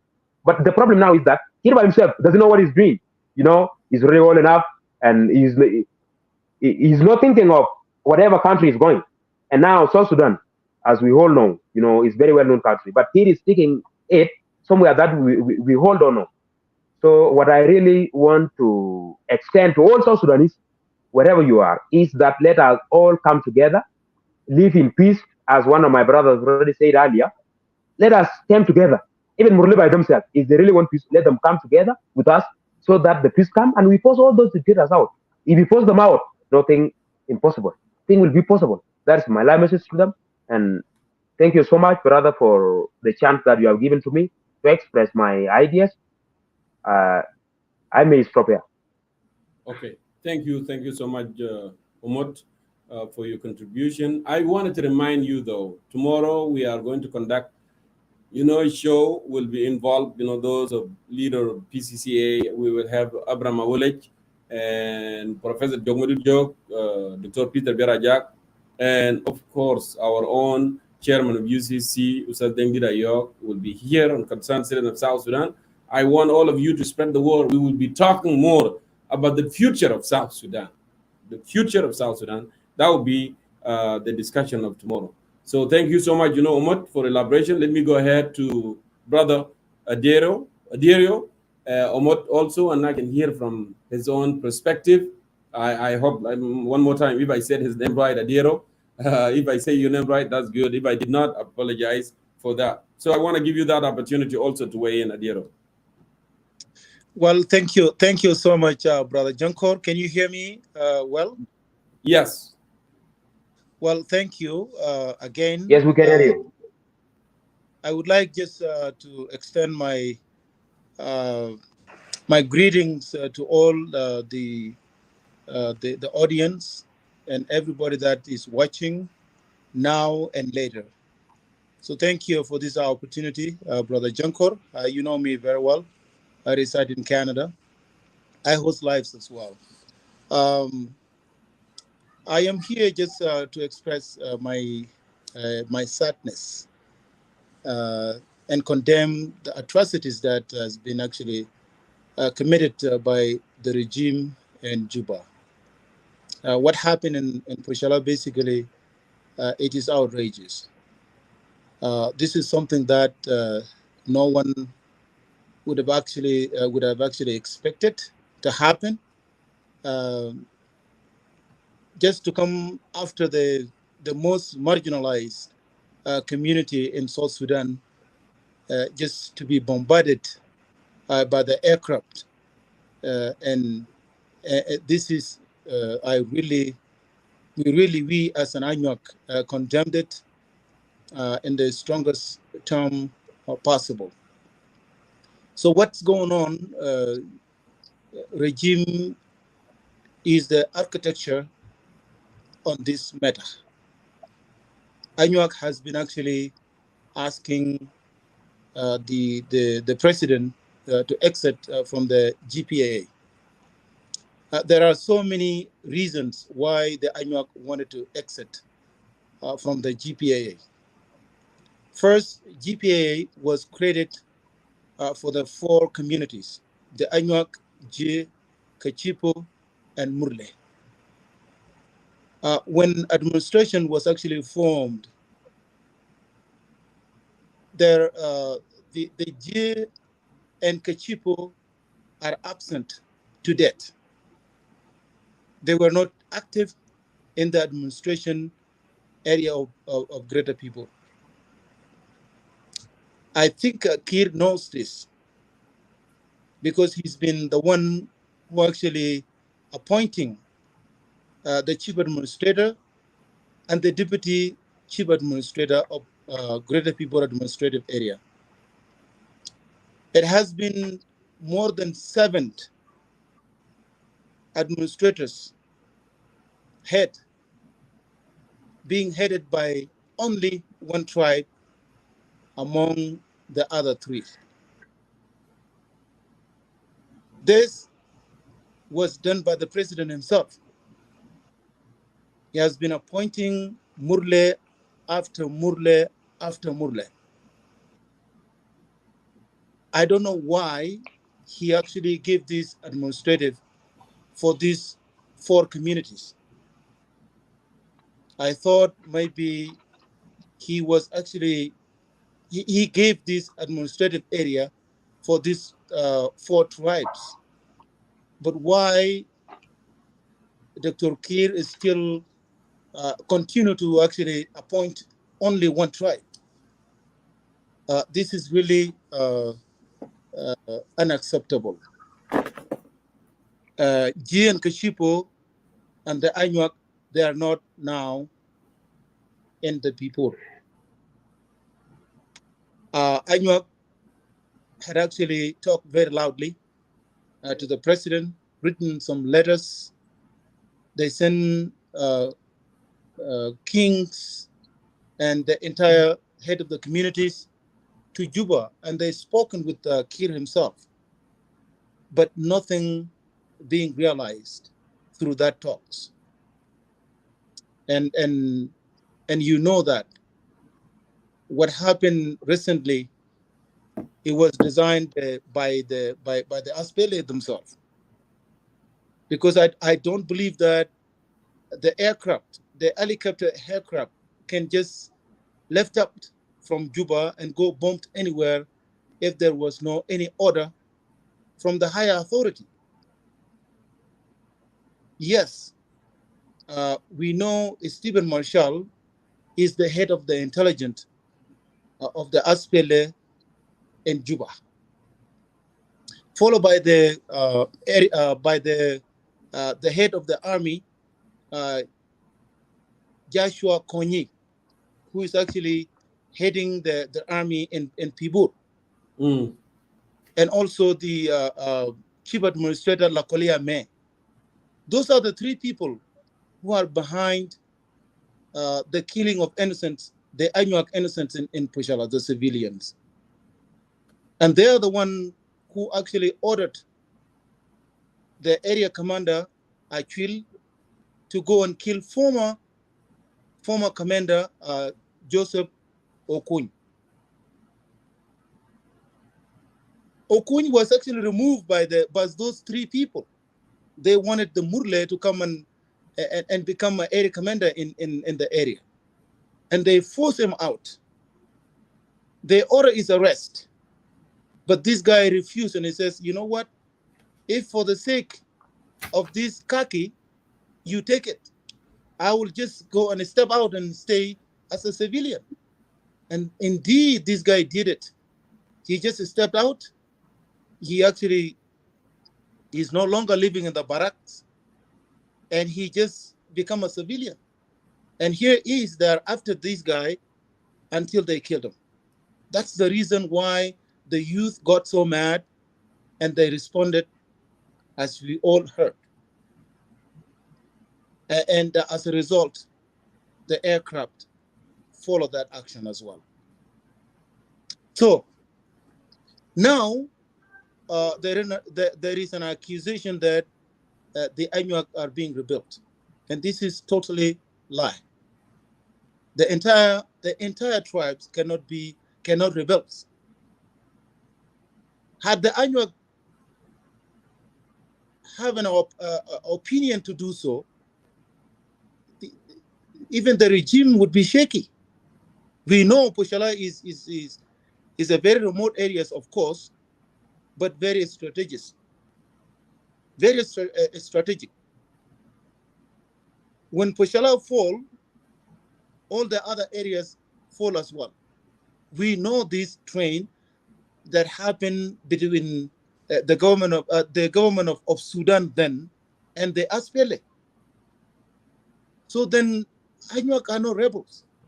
They were just, the youth got so mad and responded against what happened to their own leaders. It is really, it is their right. It is impossible for someone just to come to your house and kill your own father. Even if you don't have anything, you have to respond. And that's what happened exactly. Now, the youth are still there. Kir came, he did not take any action and try to investigate the matter. Those three guys are behind all this. Kir should have been actually done the investigation and hold people accountable if his hand is not there, because what happened, he was then in United States at the time. So if he doesn't have any information about this at all, and the decision was made behind his closed doors, he should actually hold people accountable. for this, rather than just, taking side and saying the Anuak rebels, which is totally wrong. So now, Pochalla is still vacant. There are remnants of a little bit of the army there, and they are all in cave. They cannot move. People are so mad against what the regime had done against them, and now, since they are not a rebel, they are still waiting for the president to say something. President came and he says he's going to call the Anuak kings, which are the head of the communities, and call the politicians so they can actually talk about this. Anuak already opted. Adiro, Yes. is the Anuak king currently residing in Pochalla or is he in Juba? The Anuak king is in United States currently, and the other kings as well. They are in Pochalla right now as we're speaking. Oh, I'm talking about the main king. So maybe he has. Huh? He's in United States. He's in United States. Yes, and he's actually waiting for this. He wanted to come. He wanted to come home to sort out this problem with the president. But president went silent. He's not willing to fulfill his promise, because he promised the community of the Anuak that he will call them so they can be able to talk. And this is not a new thing. He has been actually not responding to all these requests. That's why Anuak opted. For over 2 years now, no salaries go into Pochalla. People are just working freely. The all salaries goes to Pibor, and he's being distributed in Pibor right there, and no one is actually receiving salaries in Pochalla. President knows this. He knows it, because he sent a delegation to Pochalla to find out exactly what's going on. And the delegation came back with a report, and he was given a report, and he did not act on anything. So this is what's going on. So Adiro, now I'm sorry to cut you off. As far as you can see, our forum is always watched by those in J1 as well. What do you want to tell them? What do you want to tell them regarding this violence that are happening in Pochalla? What message you want to make across? Well, my message is the Anuak problem is actually known. The Anuak and Murle cannot be together anymore. Regardless what, they are tired of the atrocities that being used by the Murle against the Anuak. The killing. What does that mean? What does that mean? Does that mean that you need your own administrative area, or you want to be part of Jungle State? Indeed, neither Jungle State nor Pibor administrative area. The Anuak, they're actually, this is not the first request. The Anuak requested to have the estate back then when the estate, before the 32 estate was actually announced. And the estate was actually accepted by the government.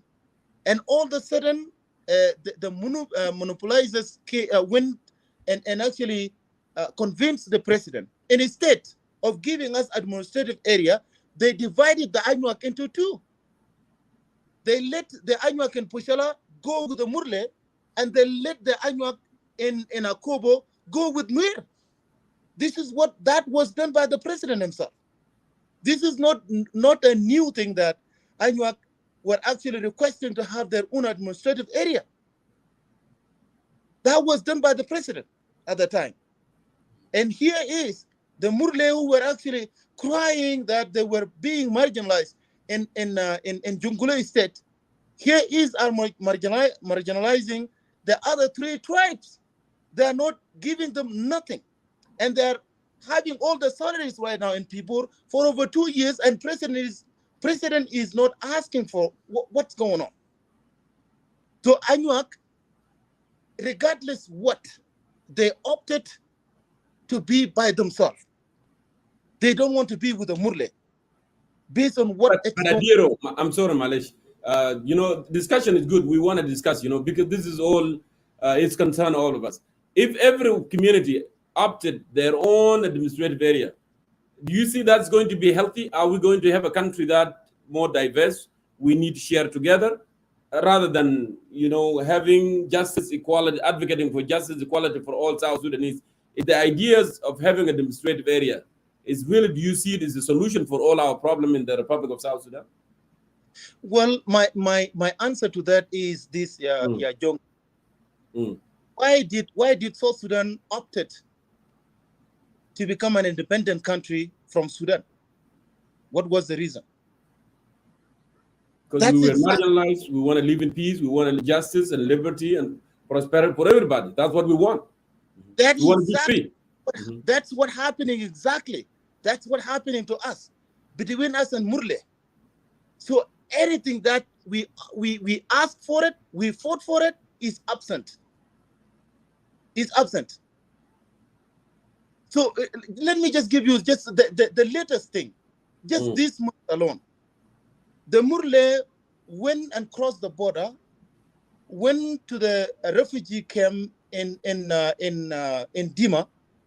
They killed 3 people, abducted 3 other children, and they went away with them.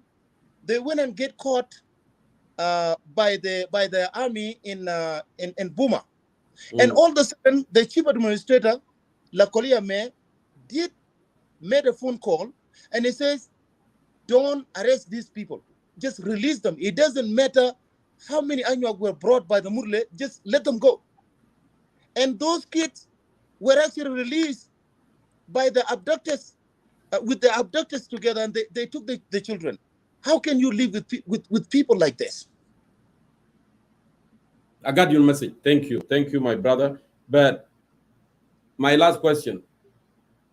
Since this is the problem of all South Sudanese we are facing everywhere, the regime, as you know, you have been monitoring the situation and you have been involved with.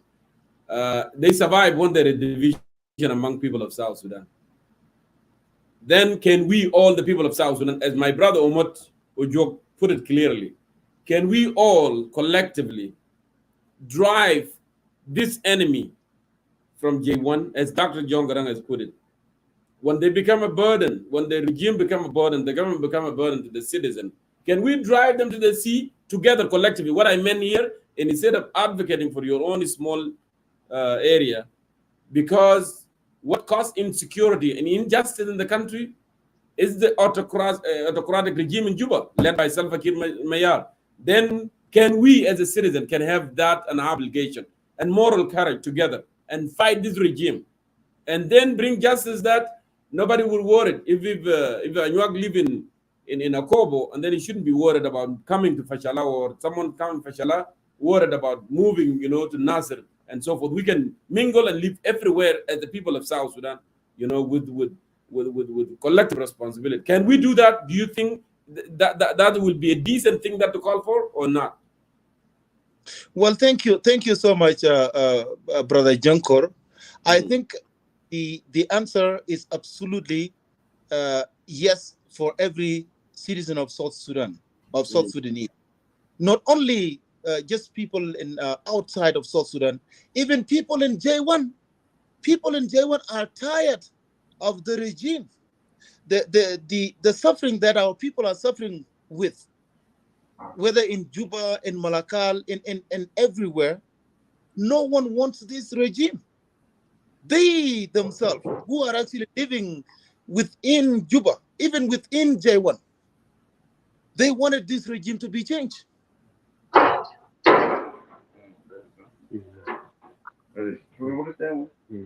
You okay, Omar? You okay? So the regime is not favorable. It's not favorable by anybody, including people who are in J1. Okay. Thank you. Thank you so much, Adiero. Omar, if you want to say anything final so we can conclude and we move on. Yes, allow me, Yonkor, to say. something, not more than 5 minutes. You know, what I want to add on my statement as I have already made is them to tear apart. You know, like if we are demanding our own administrative area, Launora are demanding their own administrative area, Dingabora are demanding their own administrative area, as are suffering and under the crime that Murla have been committing, the country may be not called as a country, you know, and we don't need this to happen. What we really need now, yeah, in my point of view, what we really need is that let Kir decide whatever he wants to do, either for us to be given an administrative area for time being before the election, or be allowed to go back to Jongle State so that we stay and confront you know, we confront them while we are no longer with them. That is the only solution. Yes, only two options: be given a state, I mean administrative area, yeah, before the election, because I know when the election comes and President Kir loses election, or will change everything, and all political marginalization, all crimes, land issues, whatever like this, all things will be solved. You know, there is no anything that is unsolvable over there. Things are very easy, but because Kir by himself is not even, you know, he's now fighting the citizens of the country, while the government of Uganda, as we speak now, has already comes with their very big weapon. They have came with them in the border, and they are now grabbing our lands. And Kir now doesn't mind that. Kir is in fighting with the citizens of the country. So we don't need that, because we don't need our country to tear it apart. We don't need it to, like, not to be called as a country. Because if we all do this, the country will be not called a country. It will be something that is undefinable on the world. Is that for time being? I'm saying for time being. So let the solution for all this crime be made, so that the peace comes and the country is stabilized, so that everything will be okay. That is my last message. Thank you so much, Umar, for staying late with us. I will give you a last word also, so we can conclude from here and move on to the next. Thank you so much, my dear Umar Ujuk, for coming in and staying late right there in the region. With that, I want to give you also, Adero, the last word, please, in less than a minute, because we stayed more time that we are not supposed to. Well, thank you, Jankor, for just giving me an opportunity. I would just like to just send my message to the president. Mr. President, I think this is your responsibility. When people act on your behalf or act behind your closed doors, I think you should actually take action. Like what happened like this, for the individuals to use the property of the government of South Sudan, if you have no knowledge about it, just for the helicopters that were supposed to be used against the enemy, thus to be used on your own citizens. If this is not your decision, you should be taking an investigation and hold those who took this action accountable for it. People should be arrested. People should be released from their jobs, because what they cause, it's actually a bad name for your government.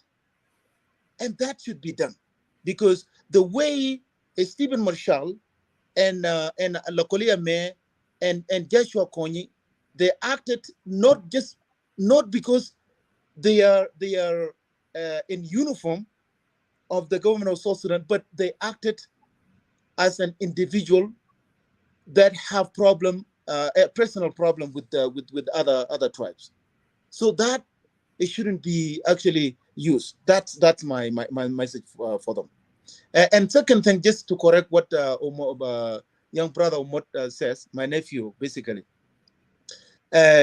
the Anuak had actually written letters. They asked Salva Kiir to have their own estate at the time. And then instead, Kiir came out to divide the Anuak.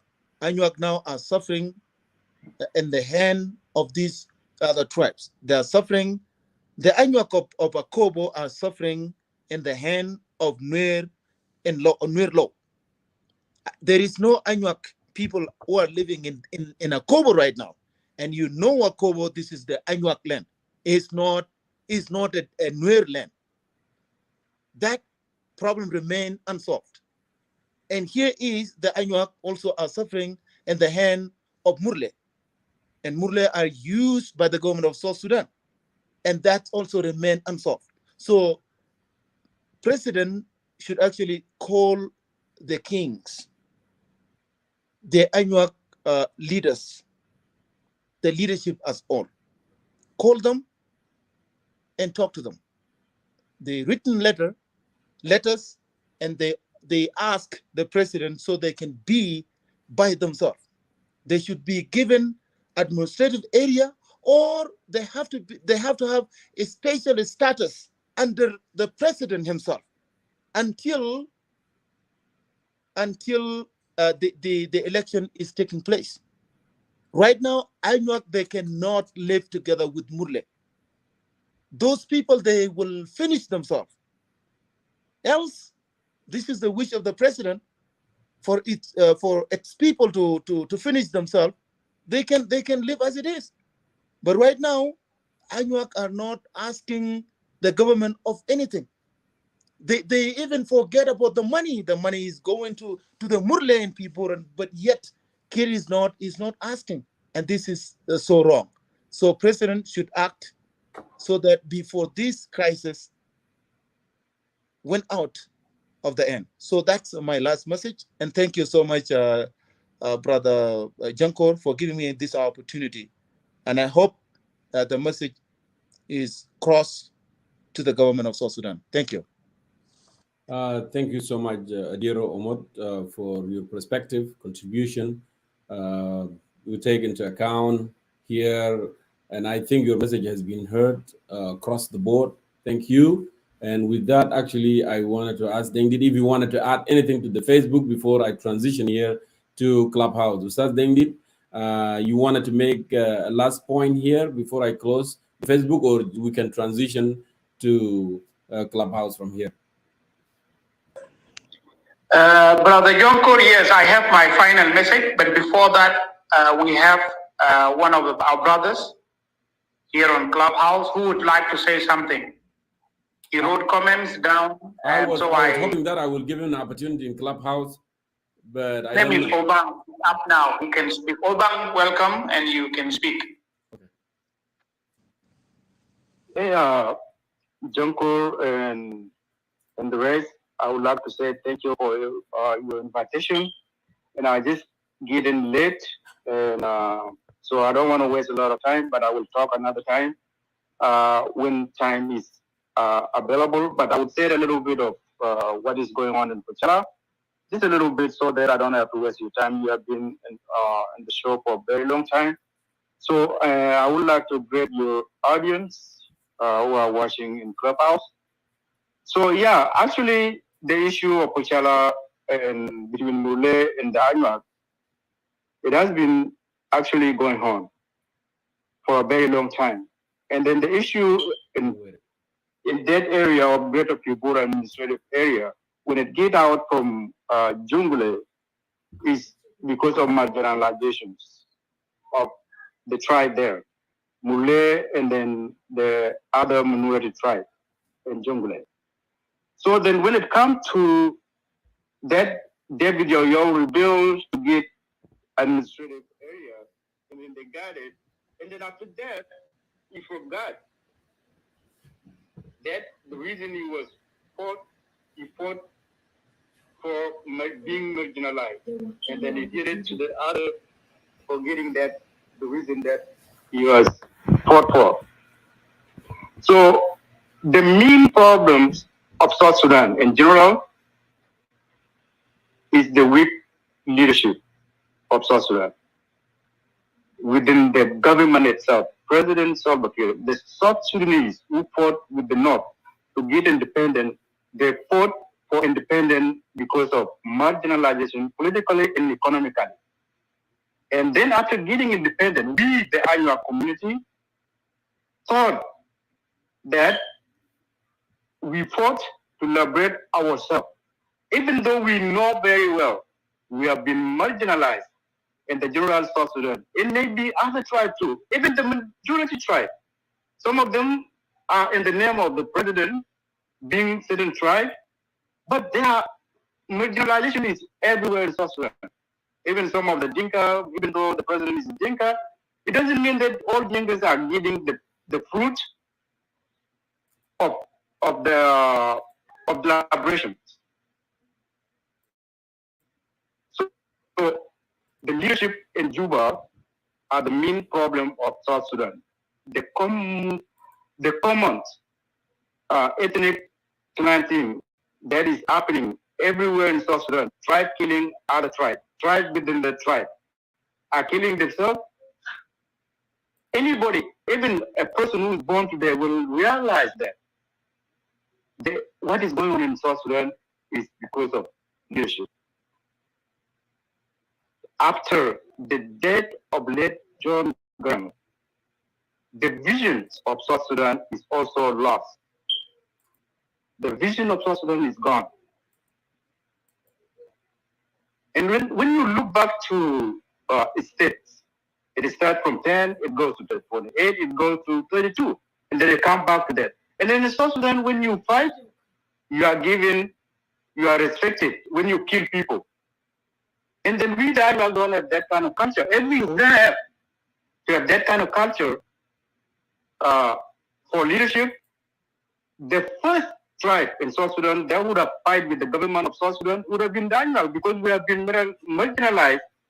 And we fought during the liberation of South Sudan. We fought fully to liberate ourselves. We never rebelled against the SPLA. Starting from Anyanawan, never. And then because we know that the main enemies was the Black Arab in Khartoum. And then in South Sudan, when you are quiet, you are called cowards. And then if we would have all learned that way of violence, then that's what we see now. When you fight, you get administrative area. If you do violence, you are respected. That's not the system. That's not the law. That's not the government that can rule people of diversity, you know? So Anwar youth decided to exit from Greater Pibor administrative area. For the last 2 years, no salary are going to Pochalla and complaining letters to the government, to the president of Salva Kiir. And then we, the South Sudanese, knows that there's no election in South Sudan. It has not been election in South Sudan. People are appointed by the government to do what they want. If you don't do it, you will move tomorrow. So David Yoyo was the first governor of Greater Pibor administrative area. And every change, it has been always Murle. Nobody from Pochalla, even the General Murle, some of the Murle are not even voting for who is going to be a leader. So the Anuak are quiet. And then the other three tribes of the Greater Pibor administrative area are not getting anything at all. And that also goes to President Kiir. So what I noticed, people in J1 are using Kiir to serve their best interest, to destroy the country. But if Kiir is a leader with sense, he would have realized that. Like what happened when he went to Russia. So my message, before I take too long, because there would be a time where I can speak more, the bombardment in Pochalla by government gunship. Do you know how much it costs to buy that helicopters in one bullet? Could that kind of gunship goes and bomb a civilian just like that?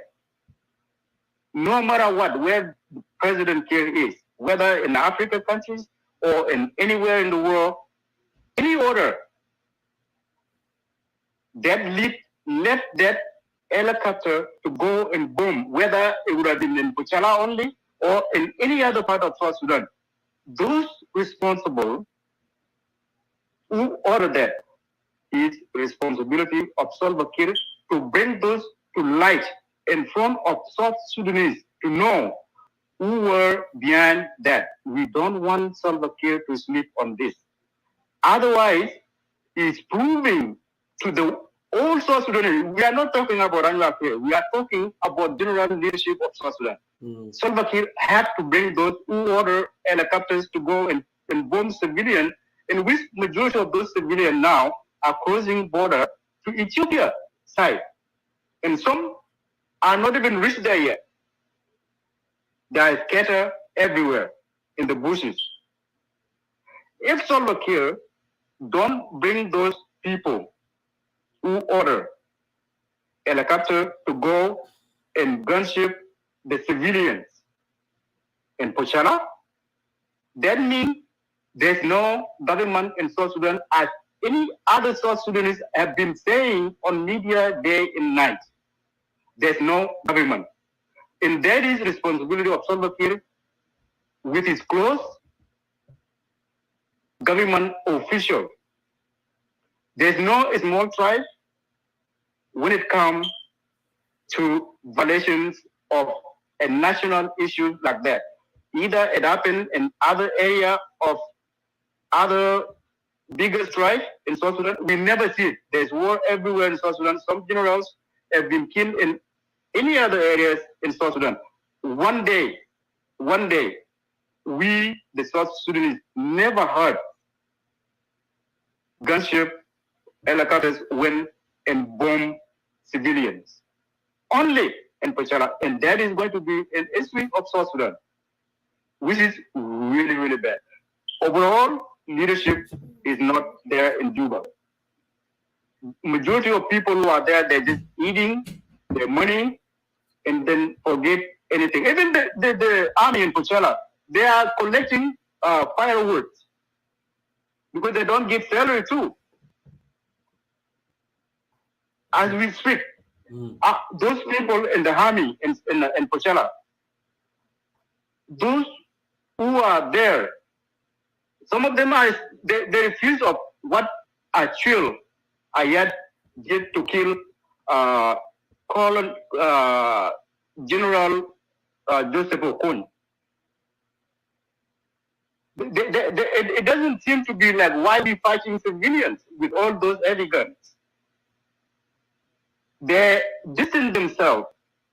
Only Achille have missions from Greater Pibor administrative area.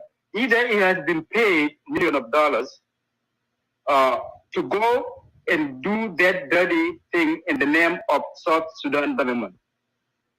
Where in the world a general, the same rings, can remove the same person with the same ring and demoted that person, and instead Okun said, okay, I'm gonna be like, I will live as a civilian, ordinary citizen of South Sudan. I don't care whether I have the ring or not. So okay, you got it. And then instead, Achille is still following Okun until he kill him. And the order comes from Greater People with some few people in Juba. So brothers, where is the government now? Let's say one of you guys are president of South Sudan. Would you allow that to be done anywhere in South Sudan? No. Definitely, Bang, that's why we are all fighting. That's why we are all every single day. We come here and we speak because the injustice is not in one particular area in South Sudan. Actually, it's all across the board. And in order for South Sudan to see the light at the end of the tunnel, regime of Mr. President Salva Kiir Mayar must be dismantled, and that's the only way South Sudan can restructure itself and bring the core values, principle that we have been fighting for as a people, people of common sense, people of common purpose, justice, liberty, prosperity. With Salva Kiir, of course, we will not be able, to achieve that because he did not achieve it for the last 18 years. There is no reason for people of South Sudan to believe that this man is going to do well or he's going to conduct a fair and free election or a credible. I think he wanted to do a charm election, and charm election even they have their own minimum standards, requirement. But we don't see it. We don't know how they are going to do it anyway because there is no indication that actually election is going to take place or some like that. It's just a waste of time to look for another legitimacy to remain in power until he died. So, Ustaz Bang, I think I got your point. Unless you wanted to add anything really quick, but I got your point, and we need to move on. Go ahead. Okay, so what other thing that we have to know too, because whatever is going on in Pochalla has been engineered by other people in J1 for a very long time. If Anya would have been to be greedy for power, we would have been pushed to fight with Mule for a very long time for power. And then the last thing for that is like the rebellion that Anyaka rebel. There's nowhere in the world where a rebel can stay in hiding. What is the name of the rebellions in Pochalla? Who's the leader? Those are this nonsense from greater people administrative area to push Anyaka to fight with the government or with any other with them, and then the government involved. And the supporting of government of Mule, we all understand, So that rebellion that the greater people administration are always spreading to the president, those are completely lies. There's no rebellions in Anuak area. And then there's no, because we've been fired. Because even if we do this, we do that, there's no government in South Sudan. So for the president now, my last word is to bring those who order gunship to go and form civilian in Pochalla. And we already know there's no government in South Sudan. And then the land of South Sudan is taken away by all areas in South Sudan, in Uganda, and every closing border of South Sudan, the land has been taken. And then we're still fighting each other here. Nobody cares about the border of South Sudan. Unless in the future, GPS will always direct us. Where is the border of South Sudan with Kenya, with Uganda, with Ethiopia, with Sudan, and all that. Okay, therefore, I will leave it there. So the president has to bring those people to justice in light of the eye of South Sudanese to know who did that. That is not the one. And I'm 199% sure President have hand on that. Thank you, and thank you, the audience. Thank you so much, my brother Obang, for your contribution here on Concerned Citizen South Sudan. Of course, this is not going to be the last time. You are highly always welcome, to voice in, your concern, your perspective here on Concerned Citizen South Sudan. South Dengit, I think I should give you that, opportunity to go ahead and make the quick summary so we can move on from here. Go ahead, Dengit.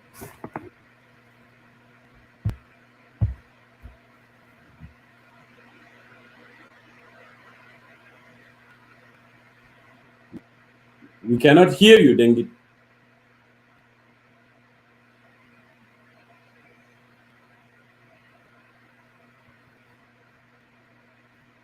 Maybe something wrong with network. Hello? Yes, now we hear you. Go ahead. Yeah, thank you, brother Jonkor.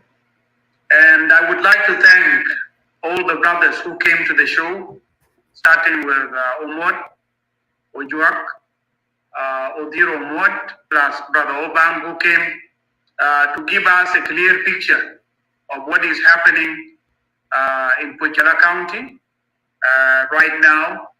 And they are well-informed citizens of our country. They have given us the details of what is going on. Plus my own follow-up also on this same matter. I have been able to obtain some documents and get information. And so what I said earlier is based on the reports that are coming from the grounds. It is based on the document written by the youth from the community. So whatever we are saying here is based on facts, based on document. We have document. It's not just something that we are imagining. The press reports are there, the document from the community are there. And it has become very clear that the problem is killing, between the two communities. There is an issue of killing between the communities that are fighting. It also involves issues of marginalizations. It involves issues of an equitable sharing of economic resources in the area. It involves issues of land, because they are also talking about encroachment into their own land. So this one is also one of the problems. And when I look into all these things, I came to the conclusion that what is happening within Greater Pibor administrative area, and particularly in Pochalla County, is a crisis of governance in the country. And when we say it is a crisis of governance, we don't mean it all only at the local level. It starts right from day one, as you said it, Brother Jonko. This governance crisis starts right from day one, and then to the other, to all the 10 states plus the 3 administrative areas. And this is how it is manifested. This is how it is actually manifested. So the citizens are fed up, and they want to break away from the people of Anglo community are fed up, and they want to break away from that Pibor administrative area. So this is their demand right now, as they said it. And on our side, we were saying if every community should request for their own administrative area in South Sudan, then we will end up having 100 administrative areas in the state. And so instead of that, we are saying the demand is good, but let us always try this issue of staying together. And what will keep us to stay together is the principle of justice. Justice for all the people, regardless of whether they are a big ethnic community or a small ethnic community. Justice is a must for all South Sudan, because this is what will keep us together. In our national anthem, we say, for justice, liberty, and prosperity shall forevermore reign. But we don't see justice, liberty, and prosperity reigning in our country, because we have a bad government. A bad government that cannot ensure justice for all South Sudanese, a bad government that cannot ensure liberty and prosperity for all South Sudanese. And that's why we are coming to say with one voice today on this forum that the government we have in South Sudan is a bad government, and therefore it must go. I agree with you, Brother Jonko, when you said that until the lions, historians, learn to write their own history, the histories of hunting shall continue to glorify the hunter. This is the situation we are in South Sudan. Unless all of us South Sudanese come to realize that this government is the problem, and then we unite to let this government go, the situation will never change. So we are calling on all of us as South Sudanese to come together so that we cause change. Popular uprising remain as one of the solutions to the current situation in the country. But popular uprising will never happen unless there is unity among all of us as South Sudanese. Popular uprising will never happen if we don't speak with one voice. If we don't do the same thing, it will never happen, because the cause of all these problems we are in is J1. As we put it, all of us together, we put it together. So this should be the message, and this should be what we are doing in order to set ourselves free and free our next generation from this experience of failure, from this experience of management, corruption, lack of justice, liberty, and equality all over South Sudan. Because marginalization is a big issue, Brother Jonkor. It is not only in Pibor administrative area where people are complaining of marginalization or domination. It is all over the country. If you go to Western Equatoria State, you will find people talking about certain community dominating the political scene. If you go to Lagos State, although they are all, or most of them are the Dinka, you will still find them that the Agar people are dominating the government.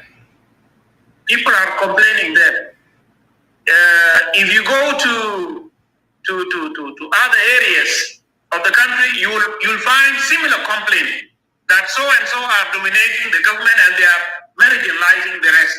So the question here is a question of justice and equality. Because if we apply equality and justice for all, there would be no conflict that I'm not part of the government, or I'm not part of the national cake or the state cake or the Buma cake or the Payam cake. Because everybody would participate and get their rightful share. So this is the problem of South Sudan, and the problem starts right from J1. So in summary, this is what we are saying. And finally, the more the people are not rebels, I'm strongly agreeing with the brothers who say this one area. The narrative by the army that because remember that the spokesperson of the army mentioned that they are fighting against rebels in Pochalla. We would like to dismiss those claims and allegations that the Anua people are not rebels. Citizens can resist the wrong things that are done against them by the government. But the fact that they can resist does not mean that they are rebels. Citizens can express themselves. They can go out in a demonstration to show the government that they are not happy with certain things. People can protest, they can resist wrong policies in their own way, but it does not mean that they are rebel, because up to now, no one from the Anua community actually took up arms and declared that they are fighting against the government of South Sudan. This is a wrong narrative that is being put across in the media in order to blindfold the people of South Sudan. And so we would like to say this is not true, this is deception, this is delusion, and it should not be accepted. And so let us come together, dear brothers and sisters, to change the political situation in our country. يا جماعة الموضوع نحن بنتكلم فوقه الليلة ده موضوع بيمثل مشكلة وطنية في جمهورية السودان الجنوبي. مسألة بتاعت إنه ما فيش العدالة، ما فيش مساواة، ما فيش الحرية، ما فيش التكافؤ بتاعت الفرص بتاعت المشاركة في سلطة على مختلف المستويات، من المستوى القومي للولايات للإداريات بتاعنا. دي المشكلة نحن بنعاني فوقه، سميناه أزمة بتاعت الحكم. ده أزمة الحكم، ده اللي ظهر في منطقة بتاعت فشلة، والإخوة من فشلة الجو يتكلموا هنا، هم وروا الناس يعني بالحقيقة، هم يتكلموا يعني من قلوبهم كلهم وروا الناس المشكلة وين. لكن الحكومة فسرت المشكلة تفسير غير صحيح، وبترسل رسائل خاطئة إنه ديل متمردين عشان تبرر مسألة بتاعت إنه يضربهم بالطائرات، ومسألة بتاعت إنه يرسل لهم جيش عشان يضربوهم ويقتلوهم. ونحن بنرفض الرواية بتاعت إنه ديل متمردين. ديل ما متمردين، عندهم قضية حقيقية، قضية بتاعت تهميش كويس في الإدارية اللي هم جزء منهم، لأنه الإدارية بتاعت بيبور الكبرى ده إدارية بتضم 4 مجتمعات كويس، ومجتمع واحد بيشتكي من الظلم، والشكوى ضد الظلم دي قضية عامة في جمهورية السودان الجنوبي، دي ما قضية بتاعت بيبور administrative area، دي قضية بتاعت البلد ككل. القضيه دي انه يكون في عداله ويكون في مساواه بين الناس، يكون في حريات كويس. وحتى القضايا بتاعت القضايا الموجوده بين المجتمعات، العنف بين المجتمع ده والمجتمع دي قضيه له حل، لكن الحكومه الموجوده فوق دي ما حكومه ممكن تحل الحاجات دي. هسه شوف يعني في حديثنا اتضح انه مرله وانيوار عندهم صراع، ناس مرله عنده صراع مع دينكابور، عنده صراع مع نوير. يس. انت لو مشيت ولاية على النيل برضه في مشكله بين ابدان وشلو. لو مشيت ابياي في مشكله بين ابياي وتويت، بين وراب وتويت وهناي وراب وابياي. يعني المقاطعه تويت في ولايه وراب والاداره اللي عندهم مشكله كويس، مشكله بين مجتمع متعلق بالارض، زي ما المشكله بتاع النيل برضه متعلق بالارض كويس. في ولايه شرق الاستوائيه انا بقرا في الاخبار قبل لقيت برضه في مشكله بين مجتمع كويس، بين مجتمعات بيسموهم في منطقه بيسموها حيات، في مشكله هناك. في ولايه غرب الاستوائيه بتلقى في مشكله بيخلقوا سياسيين ما بين زامبيا والبلندا كويس. يعني ففي مشاكل في ولايه سنترال ايكواتوريا بنفسها. الولايه بتاع الاكواتوريا الوسطى دي اللي هو جوبا ده، في مشاكل مرات بتحدث بين منداري ونيانغورا كويس، وده بسموه شنو؟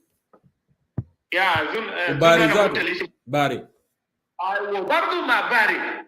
فالمشاكل دي موجوده والحكومه لنا ما قادره تحل شنو؟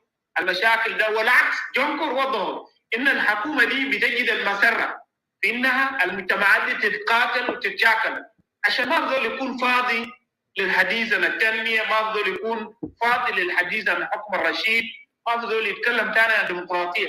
هسه يعني خلال ال10 سنوات اللي فاتت في كلمه بقى مفقوده، في كلمه ضاعت عديل كده، كلمه بتاع التنميه دي ضاعت من خشوم الناس. ليه؟ لانه البلد في عنف. الناس بيفكر انه الحرب دي والمشاكل اللي بين الناس دي تنتهي 200، ما بظل بيفكر انه ليه ما في تنميه. وده الحاجه الحكومه دي دايره كده. فالقضيه اللي احنا ناقشناها الليله دي قضيه وطنيه بامتياز كويس، والمجتمع بتاع الانواع بيشتكي من الظلم ومن حقهم انهم يشتكوا. لكن حكايه انه الحكومه تضربهم وتراسل الجيش ده حكايه مرفوضه، وبندينوا ادانه تامه، وبندعو للوقف الفوري لكافه العمليات العنيفه الماشيه في المنطقه للان، لانه العمليات لسه ماشيه للان. احنا بنتكلم هنا التوتر الامني لسه قائم في المنطقه ليه يوم امبارح كويس، ومستمر لحد الليله ومستمر من بكره، زي ما نفس مشاكل بتاع مقاطعه تويج ومنطقه بيه برضه متواصله كويس. يعني امبارح ده كويس يعني حصل مشاكل في سكنه عسكريه بيسموها جام كول، حرقوا عديل كده بين جماعات قبليه متشاكله والجيش كويس. فده قضايا داير لها حلول عاجله، ما داير فيه تاخير كويس، ما داير فيه تاخير كله. لكن المشكله انه ما عندنا حكومه تقدر تحل القضايا دي. فالحل بيبقى انه نحن لابد ان نثور. انا قبل طالبت الحكومه انها تعمل لجنه بتاع تحقيق من باب المسؤوليه بتاع الحكومات انها تهتم بالقضايا دي. لكن جونكور برضه بيذكرنا انه حتى لو عملوا لجنه ما هيجي يشتغلوا بشنو بالنتائج بتاع التحقيق، لانه لجنه ابياي ده شكلوا له لجنه وطلعوا ابياي وتويت، يعني التحقيق اللي عملوه طلع بتوصيات لكن ما طبقوا له الان. كذلك الصراع اللي حصل في ولايه الوحده كويس، في ولايه الوحده السنه اللي فاتت كونوا له لجنه بقياده بتاعت وزير الري والموارد العنايه، وزير الموارد المائيه الراحل مناوه، واللجنه دي ما جاءت عملت تحقيق نهائي، والتحقيقات عملوا كثير لكن في النهايه ما في حاجه بيمشي لقدام. فنحن عندنا ازمه بتاعت حكومه فاشله ما بتقدر على اداره بتاع البلد، والحل الوحيد انه الحكومه دي يمشوها عشان المواطن يقدر يرتاح. اما قضيه بتاع التهميش ده قضيه حقيقيه بتاع جونكور، وفي شكاوى من حق المواطنين يتكلموا عن شكاوى في أويل ده ولاية شمال بحر غزال ده كويس. في مواطنين بيتكلموا هنا يقولوا ليه ما بيجي حاكم من لوا، احنا دايرين حاكم من لوا يجي زاد يحكم ولاية شمال بحر غزال ده، وده حق من حقوقهم يعني. من حقهم يتكلموا كده. نعم كويس، من حقهم يتكلموا كده. فده قضايا بتاعت المواطنين، انا هنا ما بنسكت في القضايا دي، ونحن نستمر نتكلم. فده الكلمه الختاميه بتاعتي، وشكرا لحد هنا. نعم استاذ دينجيدا يوك، انا اشكرك كل الشكر. انت جبت نقطه مهمه جدا جدا، وانا كنت بدي اسال دائما يعني نزلوها عندنا في نوردن بارغزال ديل خيلان، يعني انت ما بتمشي شمال بحر غزال والا people are mingle you know. انت لو ما لقيت يعني جدك احبوبتك من امك من لوا هتيجي تلقاه من الناحيه الثانيه. And that's how we have been, you know, we are so, you know, mingled together. فقضيه بتاعت تهميش دي قضيه كبيره جدا جدا في البلد، لازم نحن نتكلم فيها ونركز فيها. يس يعني فانا انا كنت بتسال ليه. طيب نحن لو حتى بنعمل في كوميونتي بتاعنا والكوميونتي you know بيكون عندنا ناس يعني من لوا بيكونوا رؤساء بتاع الكوميونتي دائما. ليه ما يكون برضه ما يكون والي؟ It's not enough عشان هو يكون هنا كوميشنر ولا يكون في كاونتي ماير ولا حاجه بشكل كده.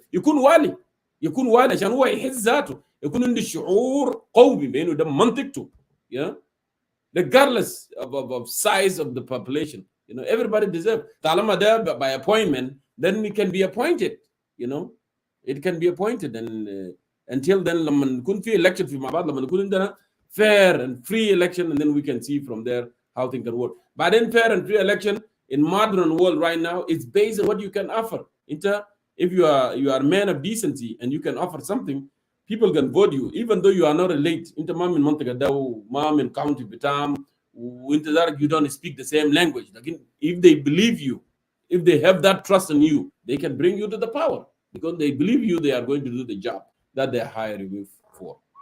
So انا until here انا داير اشكر كل الناس اللي حضروا. قضيه قومي زي ما استاذ دينجي تذكروا، انا ما داير امشي اتكلم في ثاني لان دينجي قال ما فيه الكفايه. فشكرا لاخوه استاذ أموت وديرو and also my brother Obang from Clubhouse, and also شكر لأستاذ Polo Julu. Polo Julu is working today. He was not able, you know, to connect with us, but it's okay, Paul. Next time you can come and add your perspective. Thank you, Ustaz Dengida Yok, always as usual. From here, I want to close Facebook, and if you wanted to continue in Clubhouse, we will determine that. We already stayed 2 hours and a half. Until here in the Clubhouse, thank you so much for watching. See you next week. Dengida Yok, take it from here to Clubhouse. Okay, and then we can do this. Yeah, shukran, Mankur.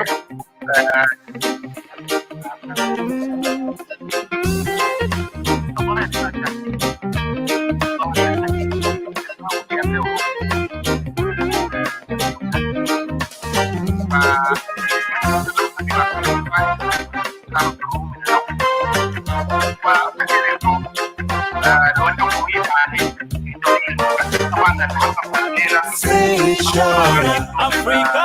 Say it louder. Say it shorter. Salam alaikum.